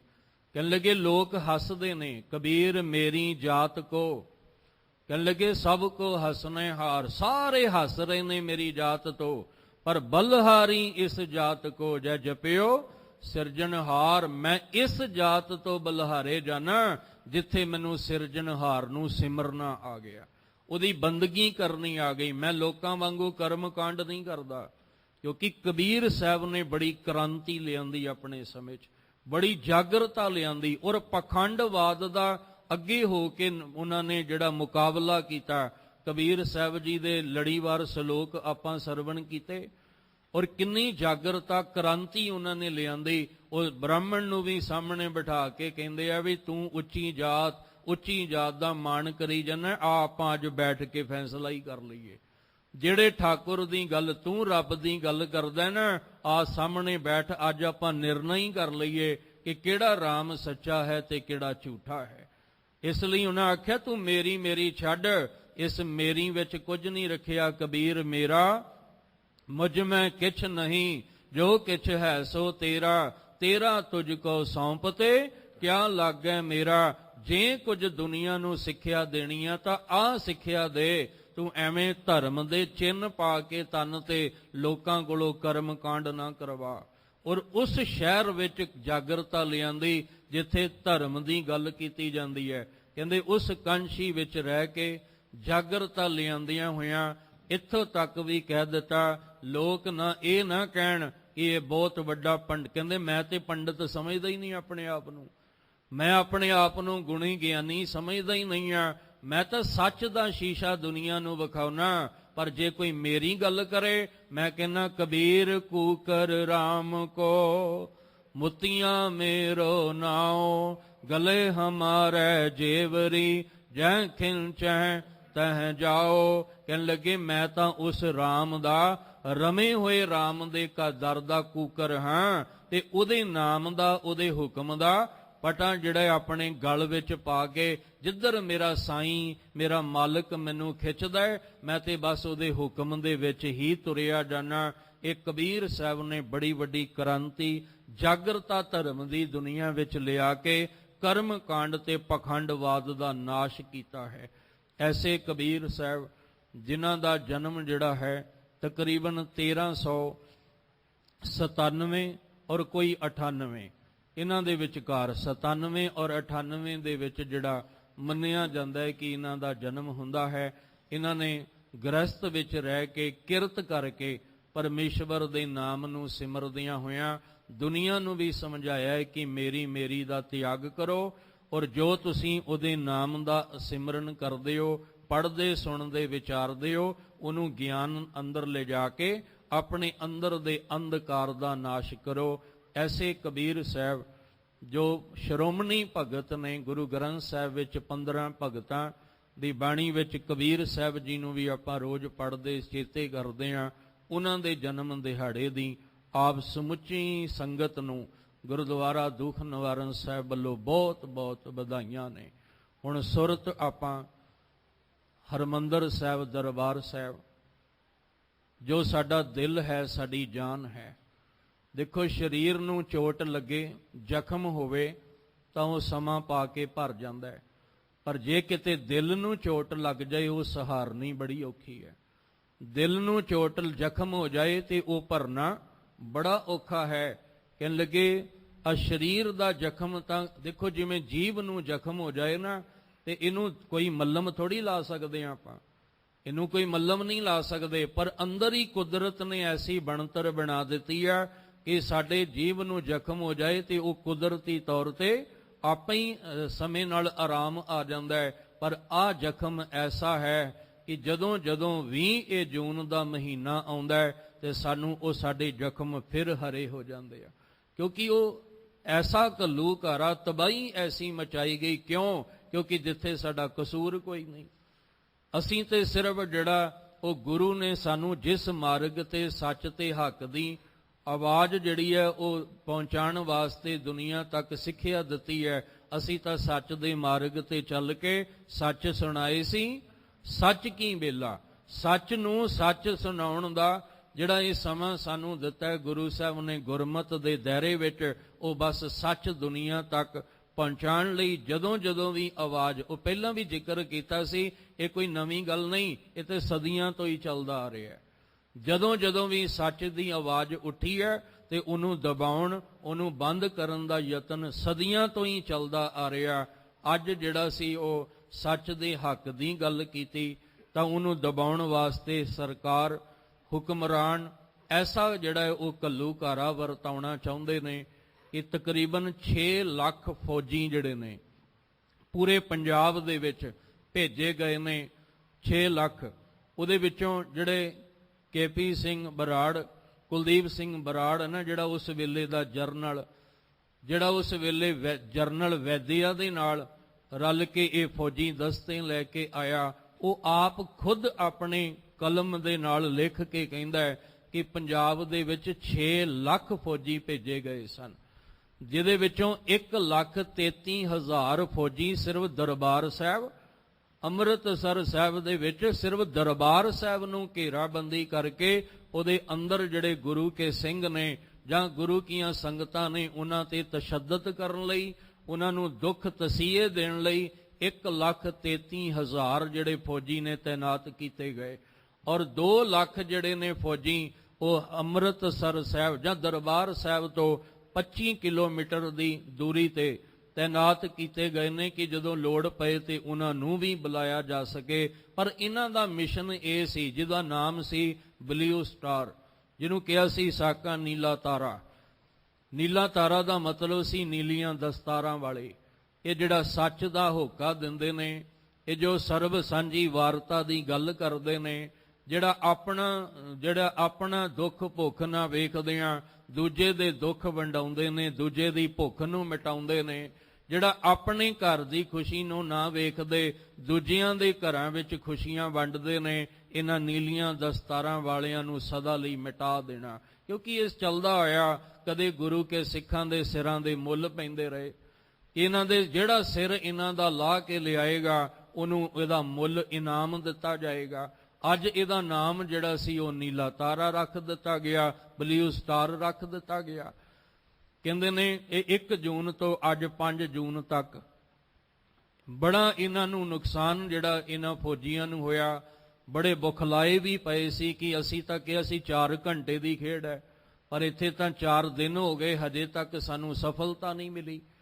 ਅਖੀਰ ਕਾਫੀ ਫੌਜੀ ਜਿਹੜੇ ਨੇ ਅੰਦਰ ਮਾਰੇ ਵੀ ਜਾ ਚੁੱਕੇ, ਜ਼ਖਮੀ ਵੀ ਹੋ ਗਏ ਹਜ਼ਾਰਾਂ ਦੀ ਗਿਣਤੀ ਵਿੱਚ।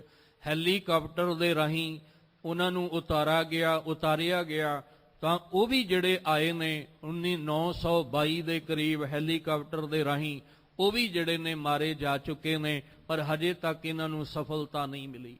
ਫਿਰ ਇਹਨਾਂ ਨੇ ਆਖਿਆ ਵੀ ਇਦਾਂ ਕਰਦੇ ਆ ਕਿ ਜਿਹੜੀਆਂ ਛੋਟੀਆਂ ਤੋਪਾਂ ਨੇ, ਛੋਟੇ ਗੋਲੇ ਨੇ, ਉਹ ਦਾਗੇ ਜਾਣ। ਵੱਡੀ ਜੇ ਲੋੜ ਪਈ ਤਾਂ ਵੱਡੇ ਟੈਂਕ ਵੀ ਲਿਆਉਣ ਦਾ ਪ੍ਰਬੰਧ ਇਹਨਾਂ ਨੇ ਕੀਤਾ ਸੀ, ਪਰ ਪਹਿਲਾਂ ਆਖਿਆ ਵੀ ਛੋਟੇ ਤੋਪ ਲਿਆ ਕੇ ਜਿਹੜੇ ਗੋਲੇ ਨੇ ਉਹ ਦਾਗੇ ਜਾਣ। 7 ਛੋਟੀਆਂ ਤੋਪਾਂ ਫਿਰ ਇਹਨਾਂ ਨੇ ਲੈ ਕੇ ਆਉਂਦੀਆਂ ਨੇ। ਜੇ ਅੱਜ ਦੇ ਦਿਨ ਦੀ ਗੱਲ ਕਰੀਏ ਤੇ ਅੰਮ੍ਰਿਤ ਵੇਲੇ 3:30 ਵਜੇ ਹਰਮੰਦਰ ਸਾਹਿਬ ਦਰਬਾਰ ਸਾਹਿਬ ਦੀ ਪਰਿਕਰਮਾ ਦੇ ਵਿੱਚ ਐਂਟਰੀ ਕਰਨ ਵਾਸਤੇ ਤਿਆਰੀ ਹੋ ਗਈ, ਔਰ 4:40 ਦੇ ਉੱਤੇ ਕਹਿੰਦੇ ਜਿਹੜੇ ਤੋਪ ਦੇ ਛੋਟੇ ਗੋਲੇ ਸੀ ਉਹ ਦਾਗੇ ਗਏ। ਧਿਆਨ ਰੱਖਿਓ, ਹਰਮੰਦਰ ਸਾਹਿਬ ਦਰਬਾਰ ਸਾਹਿਬ ਅੰਦਰ ਉਸੇ ਤਰ੍ਹਾਂ ਪ੍ਰਕਾਸ਼ ਹੋ ਰਿਹਾ ਹੈ, ਉਸੇ ਤਰ੍ਹਾਂ ਜਿਵੇਂ ਕਿਵੇਂ ਵੀ ਹੋ ਕੇ ਗੁਰਬਾਣੀ ਦਾ ਕੀਰਤਨ ਚੱਲ ਰਿਹਾ ਹੈ। ਹਾਂ, ਲੋੜ ਪਈ ਤਾਂ ਇੱਕ ਦਿਨ ਜਿਹੜਾ ਹੈ ਉਹ ਹਰਮੰਦਰ ਸਾਹਿਬ ਦਰਬਾਰ ਸਾਹਿਬ ਤੋਂ ਅਕਾਲ ਤਖਤ ਸਾਹਿਬ ਸ਼ਾਮਾਂ ਦੇ ਸਮੇਂ ਸਮਾਪਤੀ ਤੋਂ ਬਾਅਦ ਸਰੂਪ ਗੁਰੂ ਸਾਹਿਬ ਦਾ ਨਹੀਂ ਲਿਜਾਇਆ ਗਿਆ। ਉਹ ਹਰ ਕੀ ਪੌੜੀ ਉੱਪਰ ਜਿਹੜਾ ਸਥਾਨ ਬਣਿਆ ਉੱਥੇ ਹੀ ਬਿਰਾਜਮਾਨ ਜਿਹੜਾ ਸੀ ਲੋੜ ਪੈਣ ਤੇ ਕੀਤਾ ਗਿਆ। ਇੱਥੋਂ ਤੱਕ ਕਿ ਇਸ ਘੱਲੂ ਘਾਰੇ ਦੇ ਅੰਦਰ ਜੇ ਬੱਚੇ ਤੋਂ ਲੈ ਕੇ ਬਜ਼ੁਰਗ ਤੱਕ ਕਤਲੇਆਮ ਕੀਤਾ ਗਿਆ, ਗੋਲੀਆਂ ਸਹਿਣੀਆਂ ਪਈਆਂ, ਤਾਂ ਇੱਕ ਗੋਲੀ ਗੁਰੂ ਘਰ ਦੇ ਕੀਰਤਨੀਏ ਨੂੰ ਵੀ ਆ ਕੇ ਕੀਰਤਨ ਕਰਦਿਆਂ ਲੱਗਦੀ ਹੈ, ਔਰ ਇੱਕ ਗੋਲੀ ਗੁਰੂ ਗ੍ਰੰਥ ਸਾਹਿਬ ਮਹਾਰਾਜ ਜੀ ਨੂੰ ਵੀ ਆ ਕੇ ਜਿਹੜਾ ਉਹ ਲੱਗਦੀ ਹੈ। ਭਾਵ ਇੰਨਾ ਕੁ ਇਹਨਾਂ ਨੇ ਕਹਿਰ ਉਸ ਵੇਲੇ ਮਚਾਇਆ। ਇਹ ਨਹੀਂ ਵੇਖਿਆ ਵੀ ਇਹ ਹਰਮੰਦਰ ਸਾਹਿਬ ਹੈ, ਇਹ ਨਹੀਂ ਵੇਖਿਆ ਅੰਦਰ ਗੁਰੂ ਗ੍ਰੰਥ ਸਾਹਿਬ ਦਾ ਪ੍ਰਕਾਸ਼ ਹੈ, ਇਹ ਨਹੀਂ ਵੇਖਿਆ ਅੰਦਰ ਗੁਰਬਾਣੀ ਦਾ ਕੀਰਤਨ ਹੋ ਰਿਹਾ, ਇਹ ਨਹੀਂ ਔਖੇ ਦੇਖਿਆ ਗੁਰੂ ਅਰਜਨ ਦੇਵ ਜੀ ਦਾ ਸ਼ਹੀਦੀ ਪੁਰਬ ਮਨਾਉਣ ਸ਼ਾਂਤਮਈ ਮਾਹੌਲ ਦੇ ਵਿੱਚ ਸਿੱਖ ਸੰਗਤਾਂ ਆਈਆਂ ਨੇ, ਇਹ ਨਹੀਂ ਵੇਖਿਆ। ਬਸ ਇਹ ਸੀ ਕਿ ਤਬਾਹੀ ਲਿਆਉਣੀ ਹੈ। ਕਹਿੰਦੇ ਨੇ 3:30 ਵਜੇ ਇਹਨਾਂ ਨੇ ਪਲੈਨਿੰਗ ਕੀਤੀ ਵੀ ਇਸ ਤਰ੍ਹਾਂ ਕੀਤਾ ਜਾਏ। 4:40 ਤੇ ਗੋਲੇ ਜਿਹੜੇ ਨੇ ਉਹ ਦਾਗੇ ਗਏ, ਜਿਹਦੇ ਵਿੱਚ ਕਹਿੰਦੇ ਪਾਣੀ ਦੀਆਂ ਟੈਂਕੀਆਂ ਜਿਹੜੀਆਂ ਨੇ ਇਹ ਉਡਾ ਦਿੱਤੀਆਂ ਗਈਆਂ, ਔਰ ਜਿਹੜੇ ਬੂੰਗੇ ਸਨ ਜਿਨ੍ਹਾਂ ਵਿੱਚ ਗੁਰੂ ਕੇ ਸਿੰਘ ਬੈਠੇ ਨੇ ਪਹਿਰਾ ਦੇ ਰਹੇ ਮੋਰਚਾ ਲਾ ਕੇ, ਉਹ ਬੂੰਗੇ ਵੀ ਜਿਹੜੇ ਨੇ ਤਕਰੀਬਨ ਸਾਰੇ ਉਡਾ ਦਿੱਤੇ ਗਏ ਨੇ। ਔਰ ਜਿਹੜਾ ਅੱਜ ਦੇ ਦਿਨ ਫਿਰ ਇਹ ਜਿਹੜੇ ਨੇ ਰਾਮਦਾਸ ਸਰਾਂ ਤੇ ਲੰਗਰ, ਰਾਮਦਾਸ ਗੁਰੂ ਪਾਤਸ਼ਾਹ ਜੀ ਦਾ ਜਿਹੜਾ ਲੰਗਰ ਸਥਾਨ ਹੈ, ਉਸ ਪਾਸਿਓਂ ਫਿਰ ਇਹਨਾਂ ਨੇ ਪਰਿਕਰਮਾ ਦੇ ਵਿੱਚ ਐਂਟਰੀ ਜਿਹੜੀ ਆ ਉਹ ਕਰਨੀ ਹੈ। ਜਿਹੜੇ ਇਹ ਛੋਟੀਆਂ ਤੋਪਾਂ ਅੰਦਰ ਲਿਆਉਣੀਆਂ, ਫਿਰ ਟੈਂਕ ਜਿਹੜੇ ਨੇ ਅੰਦਰ ਲਿਆ ਕੇ ਤੇ ਅਕਾਲ ਤਖਤ ਸਾਹਿਬ ਨੂੰ, ਨਿਸ਼ਾਨਾ ਤੇ ਅਕਾਲ ਤਖਤ ਸਾਹਿਬ ਦਾ ਸੀ ਕਿ ਸਾਡੇ ਤਖਤ ਦੇ ਅੱਗੇ ਆਹ ਤਖਤ ਜਿਹੜਾ ਉਹ ਝੁਕਣਾ ਚਾਹੀਦਾ ਹੈ, ਪਰ ਝੁਕਾਉਣ ਵਾਲੇ ਝੁਕ ਗਏ, ਅਕਾਲ ਤਖਤ ਸਾਹਿਬ ਨੂੰ ਝੁਕਾ ਨਹੀਂ ਸਕੇ। ਧਿਆਨ ਰੱਖਣਾ, ਦੇਖੋ ਗੁਰੂ ਕੇ ਸਿੰਘਾਂ ਦੇ ਵਿੱਚ ਕੈਸਾ ਜਜ਼ਬਾ ਸੀ। ਅਸੀਂ ਤੇ ਪੜ੍ਹਦੇ ਹੀ ਆ ਨਾ, ਜਿਹਨੇ ਪੜ੍ਹ ਕੇ ਕਮਾਇਆ ਉਹਦਾ ਜੀਵਨ ਵੇਖੋ। ਜਾਓ ਤੋ ਪ੍ਰੇਮ ਖਿਲਨ ਕਾ ਚਾਓ, ਸਿਰ ਧਰ ਤਲੀ ਗਲੀ ਮਰੀ ਆਓ, ਇਤ ਮਾਰਗ ਪੈਰ ਧਰੀਜੈ, ਸਿਰ ਦੀਜੈ ਕਾਣ ਨਾ ਕੀਜੈ। ਜਦੋਂ ਕਹਿੰਦੇ ਆ ਟੈਂਕ ਅੰਦਰ ਆਉਂਦੇ ਨੇ ਤਾਂ ਇੱਥੇ ਇੱਕ ਭਾਈ ਮੋਹਰ ਸਿੰਘ ਜਿਹੜੇ ਨੇ ਬਾਬਾ ਦੀਪ ਸਿੰਘ ਜੀ ਦਾ ਜਿੱਧਰ ਸਥਾਨ ਬਣਿਆ ਉਸ ਵਾਲੇ ਪਾਸੇ, ਕਹਿੰਦੇ ਇਹ ਆਪਣੀ ਘਰ ਵਾਲੀ ਤੇ 2 ਬੱਚੀਆਂ ਦੇ ਨਾਲ ਉੱਥੇ ਮੌਜੂਦ ਸਨ। ਬੱਚੀਆਂ ਦਾ ਨਾਮ ਸੀ ਸਤਨਾਮ ਕੌਰ ਤੇ ਵਾਹਿਗੁਰੂ ਕੌਰ, ਛੋਟੀਆਂ ਛੋਟੀਆਂ ਬੱਚੀਆਂ। ਕਹਿੰਦੇ ਜਦੋਂ ਦੇਖਿਆ ਨਾ ਕਿ ਇਹ ਜਿਹੜੇ ਨੇ ਗੋਲੇ ਦਾਗਣ ਵਾਸਤੇ ਅੱਗੇ ਆ ਰਹੇ ਨੇ, ਕੈਸਾ ਪ੍ਰੇਮ ਸੀ ਅੰਦਰ ਕਿ ਗੁਰੂ ਘਰ ਦੀ ਮਰਿਆਦਾ ਨੂੰ ਕਾਇਮ ਰੱਖਣ ਲਈ, ਪਵਿੱਤਰਤਾ ਨੂੰ ਕਾਇਮ ਰੱਖਣ ਲਈ ਜੇ ਮੈਨੂੰ ਆਪਣਾ ਆਪ ਵੀ ਕੁਰਬਾਨ ਕਰਨਾ ਪਿਆ, ਮੈਂ ਕਰ ਦਿਆਂਗਾ ਕਿ ਮੈਂ ਸਿਰ ਦੀਜੈ ਕਾਣ ਨਾ ਕੀਜੈ। ਇਹਨਾਂ ਨੇ ਕੀ ਕੀਤਾ, ਆਪਣਾ ਕਮਰ ਕਸਾ, ਆਪਣੀ ਘਰ ਵਾਲੀ ਦਾ ਤੇ ਆਪਣੀਆਂ ਦੋਵੇਂ ਬੱਚੀਆਂ ਦੇ ਕਮਰ ਕਸੇ ਕਰਕੇ ਤੇ ਆਪਣੇ ਨਾਲ ਬਰੂਦ ਜਿਹੜਾ ਸੀ ਬੰਨ ਕੇ ਉਸ ਟੈਂਕ ਦੇ ਵਿੱਚ ਛਾਲ ਮਾਰੀ। ਆਪ ਵੀ ਕਹਿੰਦੇ ਉੱਡ ਗਏ ਤੇ ਉਸ ਟੈਂਕ ਨੂੰ ਵੀ ਉਡਾ ਦਿੱਤਾ। ਉਹ ਸੀ ਅਸਲ ਵਿੱਚ ਅੰਦਰ ਜਜ਼ਬਾ, ਆਪਣੀ ਵੀ ਪਰਵਾਹ ਨਹੀਂ ਤੇ ਬੱਚੀਆਂ ਦੀ ਵੀ ਪਰਵਾਹ ਨਹੀਂ ਕੀਤੀ। ਪੂਰੇ ਪਰਿਵਾਰ ਸਹਿਤ ਕਹਿੰਦੇ ਉਸ ਟੈਂਕ ਵਿੱਚ ਛਾਲ ਮਾਰੀ, ਉਸ ਟੈਂਕ ਨੂੰ ਤਬਾਹ ਜਿਹੜਾ ਸੀ ਉਹ ਕਰਕੇ ਰੱਖ ਦਿੱਤਾ। ਦੂਸਰਾ, ਬਿਜਲੀ ਕਨੈਕਸ਼ਨ ਕੱਟ ਦਿੱਤਾ ਗਿਆ, ਪਾਣੀ ਦੀਆਂ ਟੈਂਕੀਆਂ ਉਡਾ ਦਿੱਤੀਆਂ ਗਈਆਂ, ਜਿੰਨੇ ਬੁੰਗੇ ਨੇ ਉਹ ਤਹਿਸ ਨਹਿਸ ਕਰ ਦਿੱਤੇ ਗਏ। ਇੱਕ ਇੱਕ ਕਮਰੇ ਦੇ ਵਿੱਚ ਜਿੱਥੇ 4-4 10 ਜਣੇ ਆਉਂਦੇ, ਉੱਥੇ 50-50 ਜਣੇ ਅੰਦਰ ਬੰਦ ਹੋ ਗਏ ਨੇ। ਤੇ ਆਪਾਂ ਸਮਝ ਸਕਦੇ ਹਾਂ आते कुदरत ने ऐसी खेड वरताई है भी इन्नी तो गर्मी महसूस नहीं हो रही, ठंडा मौसम है। पर आप जी नूं पता है कि जून का महीना कितना गर्म हुंदा है, किन्नी गर्मी वाला हुंदा है। उत्तों बिजली ना होवे ते उत्तों पानी दी एक बूंद पीण वास्ते ना मिले। छोटे छोटे बच्चे कुरला रहे ने, तरस रहे ने पानी दी बूंद तो। इत्थों तक कि अपना पसीना भी निचोड़ के उन्हां बच्चियां दे मुख विच पाया जा रहा कि तुसीं सब्र रखो, आ जिहड़ा भाणा वरतदे आ इह समां टल जाएगा। पर जिहड़ा बाहर आया ਉਹਨੂੰ ਪਾਣੀ ਤਾਂ ਨਹੀਂ ਮਿਲਿਆ, ਗੋਲੀ ਜ਼ਰੂਰ ਖਾਣ ਵਾਸਤੇ ਮਿਲੀ ਹੈ। ਔਰ ਕਿੰਨਾ ਕੁ ਇਹ ਕਹਿਰ ਜਿਹੜਾ ਮਚਾਉਂਦੇ ਨੇ, ਕਿਸ ਤਰ੍ਹਾਂ ਅਕਾਲ ਤਖਤ ਸਾਹਿਬ ਨੂੰ ਢੇਰੀ ਕਰਨ ਦੀ ਪਲੈਨਿੰਗ ਇਹਨਾਂ ਦੀ ਹੈ। ਔਰ ਜਿੰਨੇ ਵੀ ਅੰਦਰ ਸਿੰਘ ਨੇ, ਜਰਨੈਲ ਸਰਦਾਰ ਜਿਹੜਾ ਇਹ ਸੰਤ ਜਰਨੈਲ ਸਿੰਘ ਭਿੰਡਰਾਂ ਵਾਲੇ, ਔਰ ਸਭ ਤੋਂ ਵੱਧ ਤੇਜ਼ ਦਿਮਾਗ ਜਿਹੜਾ ਸਰਦਾਰ ਸੁਬੇਗ ਸਿੰਘ, ਜਿਨ੍ਹਾਂ ਦੀ ਪਲੈਨਿੰਗ ਦੇ ਨਾਲ ਇੰਨੇ ਹਜ਼ਾਰਾਂ ਲੱਖਾਂ ਫੌਜੀ ਆ ਗਏ, ਪਰ ਉਹ ਹਜੇ ਤੱਕ ਜਿੱਤ ਪ੍ਰਾਪਤ ਜਿਹੜਾ ਉਹ ਨਹੀਂ ਕਰ ਪਾ ਰਹੇ ਨੇ। ਹਰ ਵਾਰੀ ਇਹਨਾਂ ਨੂੰ ਹਾਰ ਦਾ ਮੂੰਹ ਹੀ ਵੇਖਣਾ ਪੈਂਦਾ ਹੈ। ਅੱਗੇ ਕੀ ਕੁਝ ਜਿਹੜਾ ਉਹ ਅੱਜ ਦੇ ਦਿਨ ਵਰਤਣਾ ਹੈ, ਕੱਲ ਕੀ ਭਾਣਾ ਵਰਤਣਾ ਹੈ, ਉਹ ਜਿਵੇਂ ਜਿਵੇਂ ਸਮਾਂ ਬਣੇਗਾ ਅਸੀਂ ਉਹਨਾਂ ਸ਼ਹੀਦਾਂ ਨੂੰ ਵੀ ਚੇਤੇ ਕਰਨਾ ਹੈ। ਅੱਜ ਕਬੀਰ ਸਾਹਿਬ ਜੀ ਦਾ ਜਨਮ ਦਿਹਾੜਾ ਤੇ ਕੱਲ ਗੁਰੂ ਹਰਗੋਬਿੰਦ ਸਾਹਿਬ ਸੱਚੇ ਪਾਤਸ਼ਾਹ ਦਾ ਵੀ ਪ੍ਰਕਾਸ਼ ਪੁਰਬ ਹੈ। ਅਸੀਂ ਭਾਵਨਾ ਨਾਲ, ਪਿਆਰ ਨਾਲ, ਸਤਿਕਾਰ ਨਾਲ ਸੰਗਤ ਵਿੱਚ ਜੁੜ ਕੇ ਗੁਰਬਾਣੀ ਦਾ ਆਸਰਾ ਲੈ ਕੇ ਉਹਦੇ ਮਾਲਕ ਦੇ ਭਾਣੇ ਵਿੱਚ ਚੱਲਣਾ। ਔਰ ਜਿਹੜੇ ਹਜੇ ਚਿੱਕੜ ਵਿੱਚ ਹੀ ਹੱਥ ਪਾ ਕੇ ਡੁੱਬੇ ਹੋਏ ਨੇ, ਉਹਨਾਂ ਨੂੰ ਬਾਬਾ ਫਰੀਦ ਸਾਹਿਬ ਕਹਿੰਦੇ ਆ, ਚਿੱਕੜ ਤੋਂ ਉੱਠੋ, ਨਿਕਲੋ ਚਿੱਕੜ ਵਿੱਚੋਂ, ਵਿਕਾਰਾਂ ਵਿੱਚੋਂ, ਕਰਮ ਕਾਂਡ ਵਹਿਮਾਂ ਭਰਮਾਂ ਵਿੱਚੋਂ, ਨਾਮ ਦੀ ਕਮਾਈ ਕਰ ਲਓ, ਨਹੀਂ ਤਾਂ ਬੁਢੇਪਾ ਆ ਗਿਆ। ਹਜੇ ਵੀ ਰੰਗ ਰਲੀਆਂ ਮਾਣਦੇ ਰਹੋਗੇ ਤਾਂ ਇਹ ਵਿਛੋੜੇ ਦਾ ਦੁੱਖ ਕਦੇ ਵੀ ਮਿਲਾਪ ਵਿੱਚ ਨਹੀਂ ਬਦਲੇਗਾ। ਆਓ ਰਲ ਕੇ ਜਿੰਦ ਨਿਮਾਣੀ, ਜਿੰਦ ਲਈ, ਸਰੀਰ ਲਈ ਨਹੀਂ। ਆ ਜਿਹੜੀ ਅੰਦਰ ਸਾਡੀ ਜਿੰਦ ਇਸਤਰੀ ਜੀਵ ਰੂਪੀ ਬੈਠੀ ਹੈ ਨਾ, ਆਪਣੇ ਕੰਤ ਤੋਂ ਵਿਛੜ ਕੇ ਉਹਦੇ ਲਈ ਕਿਤੇ ਤਰਲਾ ਲੈ ਲਓ, ਉਹਦੇ ਲਈ ਕਿਤੇ ਅਰਦਾਸ ਆ ਕੇ ਕਰ ਲਓ। ਕਦ ਨਾਨਕ ਆਵੈ ਵਾਰੀ, ਕਦ ਨਾਨਕ ਆਵੈ ਵਾਰੀ, ਕਦ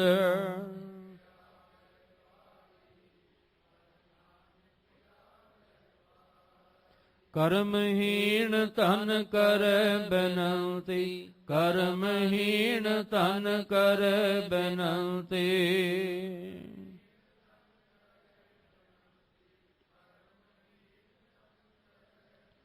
ਕਦ ਨਾਨਕ ਆਵੈ ਵਾਰੀ, ਕਦ ਨਾਨਕ ਆਵੈ ਵਾਰੀ, ਕਦ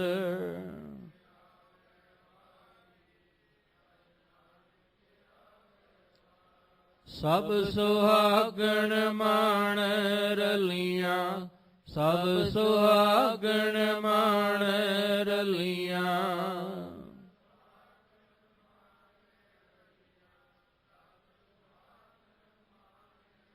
ਇਕ ਦੇਵੋ ਰਾਤ ਮੁਰਾਰੀ, ਇਕ ਦੇਵੋ ਰਾਤ ਮੁਰਾਰੀ, ਇਕ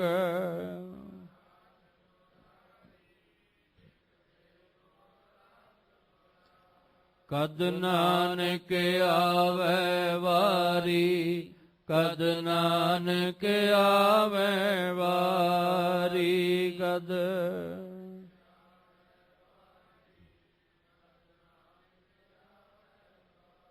ਇਹ ਅਰਦਾਸ ਸਮਰੱਥ ਸਤਿਗੁਰੂ ਜੀ ਦੇ ਚਰਨਾਂ ਵਿੱਚ ਜੁੜ ਕੇ ਕਰੀਏ ਤਾਂ ਕਿ ਲੋਕ ਸੁਖੀਏ, ਪਰਲੋਕ ਸੁਹੇਲੇ, ਨਾਨਕ ਹਰਿ ਪ੍ਰਭ ਆਪੇ ਮਿਲੇ ਜੀਵਨ ਬਣ ਸਕੇ। ਅੱਜ ਦੀ ਵਿਚਾਰ ਕਰਦੇ ਹਾਂ, ਬੇਅੰਤ ਭੁੱਲਾਂ ਹੋਈਆਂ ਸਤਿਗੁਰੂ ਬਖਸ਼ ਦੇਣ। ਅੱਗੇ ਤੋਂ ਮਿਹਰ ਦਾ ਹੱਥ ਰੱਖ ਕੇ ਆਪ ਵਿਚਾਰ ਕਰਵਾ ਲੈਣ। ਤੁਹਾਨੂੰ ਸਾਰਿਆਂ ਨੂੰ ਚੜ੍ਹਦੀ ਕਲਾ ਵਾਲਾ ਜੀਵਨ ਬਖਸ਼ਣ, ਬਾਣੀ ਬਾਣੀ ਦੇ ਧਾਰਨੀ ਬਣਾਉਣ। ਬਾਬਾ ਫਰੀਦ ਸਾਹਿਬ ਜੀ ਦੇ ਪਾਵਨ ਬਚਨ ਆਪਣੇ ਹਿਰਦੇ ਵਿੱਚ ਵਸਾ ਲਈਏ ਜੀ। ਫਰੀਦਾ ਸਿਰ ਪਲਿਆ, ਦਾੜੀ ਹੀ ਪਲੀ, ਮੁੱਛਾਂ ਭੀ ਪਲੀਆਂ। ਰੇ ਮਨ ਗਹਿਲੇ ਬਾਵਲੇ, ਮਾਣਹਿ ਕਿਆ ਰਲੀਆਂ।